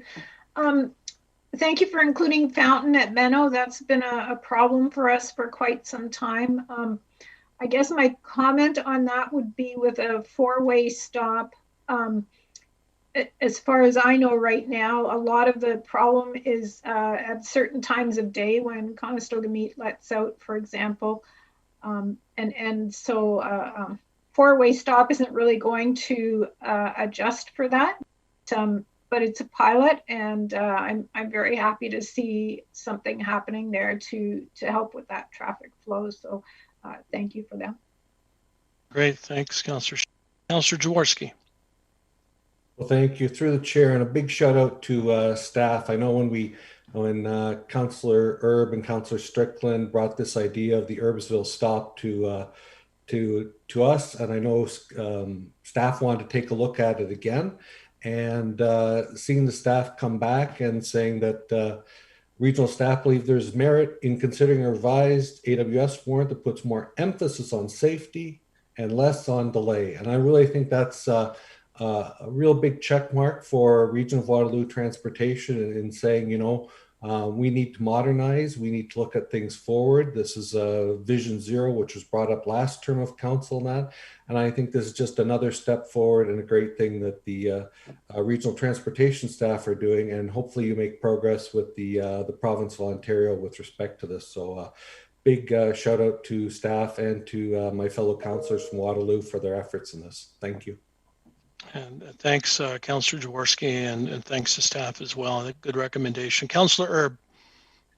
Thank you, Mr. Chair, and thanks to staff for the quick turnaround and bringing this back, particularly as it related to the Erbsville conservation. And hats off on the recommendation in the report to expand the pilot project for the all-way stop. I think in the last couple of years, all council members from the whole region received communication from residents who have expressed safety concerns at most of these intersections. And it's good to see that staff are identifying and considering the all-way stop warrants that put more emphasis on the safety than on the delay, especially in the rural areas where the higher speeds are there. And just as an example, I think with Erbsville Road, the speed, posted speed through Erbsville is 50 kilometers per hour, but my understanding from one of the most recent reports that it averages 60. And so I think some of the work that's going into this is hopefully going to bring that speed down. Anyways, regardless of the individual circumstances, I know safety is always paramount for staff, and I'm happy to support this recommendation, and thanks for bringing it back to us. Jim, did you have to declare a conflict as mayor of Erbsville? Is the month over yet? April 1st is. Yeah, that's right. Just kidding. The day is over. Just kidding you, Jim. Just good work. All right, are we ready for the question? Moved by Councillor Clarke, seconded by Councillor Armstrong. All those in favor? That's carried. Thanks very much to everyone, and good work, staff. Okay, next one is Uptown Waterloo separated bike lane pilot project, final evaluation, moving to permanent rather than pilot. Mr. Chair. Yeah. I'd had my hand up about the last one, and for some reason it kept disappearing. So. Okay. Sorry, Les, go ahead. That's okay. I just wanted to ask staff that the choice of Bleams and Sandhills, I mean, I understand it because that intersection there, it is kind of blind in spots, but just down the road at Bleams and Wilmot Center, I've heard of more collisions there than at Sandhills. So I'm just wondering what made the decision, and I'm sure staff have heard from the local residents at the corner of Wilmot Center and Bleams about a four-way stop and what made their decision to go to the other end. All right, Steve, you want to respond to that? Through you, Mr. Chair, those three other locations were determined based on looking at the previous collision histories to see which locations would benefit the most, given what kind of angle collisions were in their previous histories. So some of the more recent collisions, perhaps at Bleams and Wilmot Center, would not be in those histories, but they certainly will appear as we move forward. So that location could become more prevalent in terms of the ranking in the near future. But the ones we picked were the top ones with respect to the potential to reduce angle collisions. Yes, thank you. I mean, I understand because that Sandhills, there is that bit of a knoll to the west of the intersection, and it does create a visibility problem. So, I mean, I don't have a problem with that, but I'm going to be asked why it went there instead at Wilmot Center. Thank you. Okay, thank you, Councillor Armstrong. Councillor Lawrence, on the same item, or are we moving on to bike lanes? Same item. Yeah, I spoke to residents out there as well over the last year about not putting a four-way stop on Bleams and Wilmot Center, but enlarging the stop signs and maybe putting a flashing light, because people were coming up Wilmot Center and running through Bleams. And I know that they put some kind of a yellow bob on Bleams, but I really think that enlarging those stop signs and putting a solar flasher on there will make a big difference. When you're coming from Baden up to Bleams, it kind of blends into the landscape. You really don't see that stop sign. So I know we've had this discussion before, Bob, but I don't know if you need a resolution or what, but maybe we could take a second look at that, because I think there was 3 accidents last year and one was, I think, fatal. So it's something that we should be looking at, and I think Les would agree. So we'll give direction to staff to have a look at that and bring back some information. Okay. Okay, great. All right. So the next one is the Uptown Waterloo separated bike lane pilot project. The recommendation is to make it permanent, look at ways that we can reduce some of the operating costs and winter maintenance costs. Moved by Councillor Fox and seconded by Councillor Erb. Is there any questions on that? Councillor Jaworski? Thank you, through the chair. A question for Mr. Vandekir on the different types of or the different styles of separated bike lanes we used.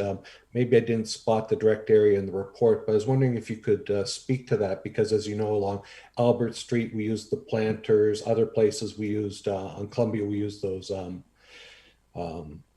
the markers. On University, I think we used the curb style, I think. Any commentary on that and what looks the most promising? Through you, Mr. Chair. Yeah, one of the purposes of the pilot project was to try out several different separation facilities. And the choice of separation facility for each road really was one of the big factors in determining was how much space was available. So for instance, on streets like University and Columbia, there was very little extra space. So on Columbia, for instance, there was flexible bollards that were basically just attached directly to the asphalt, basically on the edge line of the driving lane. Whereas in other locations, there was more space available, such as King Street. So there was room to attach the bollards to precast curb. Plus there was a bit of extra space between the driving lane and the curb. And I think we all had a little bit more space on University as well, so we could put the bollards on the curbs. In terms of the performance, it was not unexpected that the facilities that had a bit more separation and were mounted to some sort of a more solid feature like a rubber or a concrete curb performed much better in terms of avoiding damage from vehicles and from snowplows. So it was good information we were able to gather through the time that it's been in place to be able to say that, you know, we wouldn't want to put this flexible bollards directly mounted to the asphalt on any future facilities, just because I think up to 40% of them got damaged and had to be replaced throughout the pilot. So very costly, time consuming, and maintenance heavy in terms of maintaining those bollards. Thank you. Is there any intention to swap anything out at this point in time, or that'll be seen as maintenance goes on with the lanes? Well, through you, Mr. Chair, I think the intent here is to transform the sections on the regional roads to more permanent facilities, with the view that they would actually most likely be boulevard type facilities. So they would be behind a curb. So they would be much more protected from traffic and plow damage.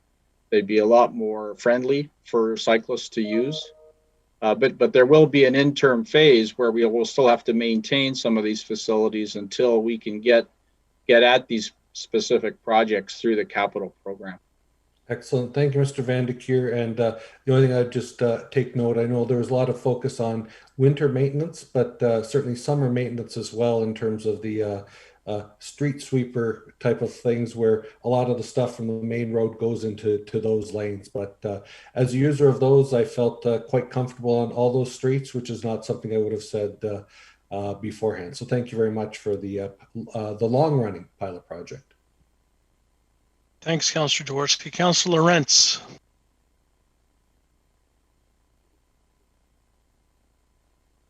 All over the map. I'm starting to lose it. Just a couple of comments. The first one is, if you look in the report, and I think a lot of these traffic reports are like that, you start using percentages where it says the average of 1.4% in 2016 to 2.3% in 2031, which is a 64% increase. And I first noticed it when we did the traffic barrels on Coronation, where it went from 0 to 2008% with cyclists, which means maybe 20 people were cycling along those bales using the barrels. So I'm wondering if we could lay off the percentages more so and start using real numbers so we can understand it, because the percentages can be very tricky and can be very misunderstood. Second issue I noticed on this report, and probably as we move forward across the region, is the biggest factor on all these permanent structures are maintenance. I mean, we should be able to figure something out. Is it a specialized piece of equipment? I understand that I would think the city of Waterloo maintains those roads, even the regional ones. But now we have a contractor we pay to do the maintenance on the cycle lanes, and surely we can figure out how, working with the city of Waterloo or Kitchener or wherever it is, that we need a special piece of equipment that we can probably have them operate at a cheaper price than having a contractor come in. I think when we had Stephen Evans doing the one on University, it was $750,000 or something like that. So I don't know if we're trying to reinvent the wheel. What do other larger municipalities do that still have snow and maintenance problems? Do they all have contractors that do it as well? And if the contractors have a piece of equipment, why don't we have it? So it seems to me that if we're going to move forward on having these permanent structures, we need to figure out the maintenance piece without somebody else getting rich on taxpayers' dollars. Those are my comments, Mr. Chair. Thank you. Mr. Van de Keer, do you want to comment on that maintenance? I know it's part of the recommendation, but it has been a concern around those maintenance costs. Through you, Mr. Chair. Yes, staff are concerned about the maintenance costs as well. With any kind of a temporary facility in the middle of a 4-lane busy road, such as Columbia and University, it is a real challenge to maintain temporary facilities. And we're not the only city that's struggling with this. There are other cities in Canada that are also facing pretty large costs for maintenance. And the size of our network was fairly small. So in terms of economy scale, that was also an issue as well. And that's one of the reasons why we really want to end the pilot, because there needs to be a bit of a commitment in order to start making investments in either resources or a long-term contract to do this maintenance, and that will help to reduce those maintenance costs moving forward. And like I said, ultimately it would be staff's plan to convert some of these locations into a permanent type facility, which is on the boulevard, because from a maintenance point of view, I think it's much more manageable. It can be done at the same time or in tandem with snow clearing, which may be happening on the boulevard for a multi-use trail or for sidewalk, depending on the situation. So we just find that that is a much more efficient way to clear these types of facilities. But all the cities that have them do struggle. And a lot of the issues have to do with the width of the facility. So if it's only 1.5 meters wide, there's very little equipment that actually fits in that space. It has to be very specialized. Whereas the facility we put on Herb, which was 2-directional and was 3 meters wide, we're able to get a normal size type of equipment on that, like a pickup truck. So the maintenance is a little more straightforward. But there are other techniques in terms of brushes and other things that can be used to clear these lanes. And we're definitely keeping an eye on what's out there and looking for efficiencies. Thank you. Thank you. All right, Councillor Galloway. Thank you, Mr. Chair. Well, first of all, I'm glad to see that the pilot worked out well and that we're going to retain these particular facilities as part of the City of Waterloo and the Region of Waterloo's cycling infrastructure. In terms of the timing for the functional design, the report talks about the timing for the maintenance matter to come back to council, but is silent on when we might hear about the functional design. I'm just curious what the timing on that might be. Steve? Through you, Mr. Chair. I think the scoping for that consulting assignment is still underway. So staff would be looking to come back this year with a recommendation to hire the consultant. But in terms of the duration of that study, the scope still needs to be finalized. And so that more information about that would be provided at the time that we come back with the recommendation for the consultant selection. So there would be a study timeline provided as part of that report. The other question I had was when we did this pilot, the region agreed to do the pilot on City Street as well. So is this now being split between the region and the city, or is the region continuing to have responsibility? Steve? Through you, Mr. Chair, in discussions with the city, we've agreed that from the time that council makes its decision this year, moving forward, that the region would take responsibility for those sections of the pilot which are on regional roads, and the city would take responsibility for the sections of the pilot that are on city roads, namely Columbia Street and Albert Street. So I believe that in the near future, city staff will be bringing a report to City Council, making recommendations about those portions of the pilot, and we will work together with the city on whatever they come up with in terms of those facilities and working together to try and maintain the complete network. Okay, thanks. Okay, great. See no further questions. It's been moved and seconded. We ready for the question? All those in favor? Opposed, if any? Okay, that's carried. Thank you very much. The next one's Community Environmental Fund grants. 149,000 for 18 environmental stewardship and sustainability projects. Moved by Councillor Harris, seconded by Councillor Galloway. Any discussion? All those in favor?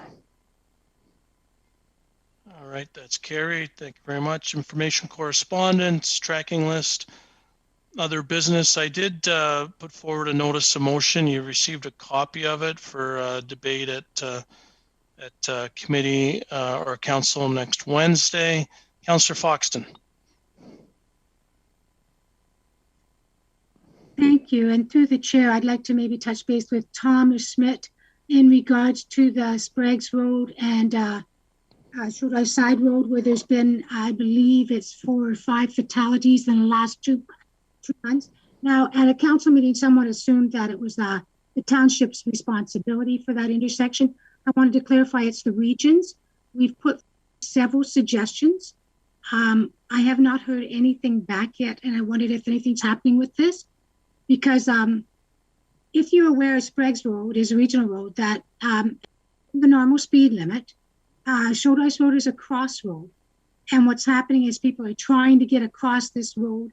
And a lot of times it is driver error, but the fatalities are getting to such an extent that I've suggested a larger stop sign, a stop sign with a flashing red light.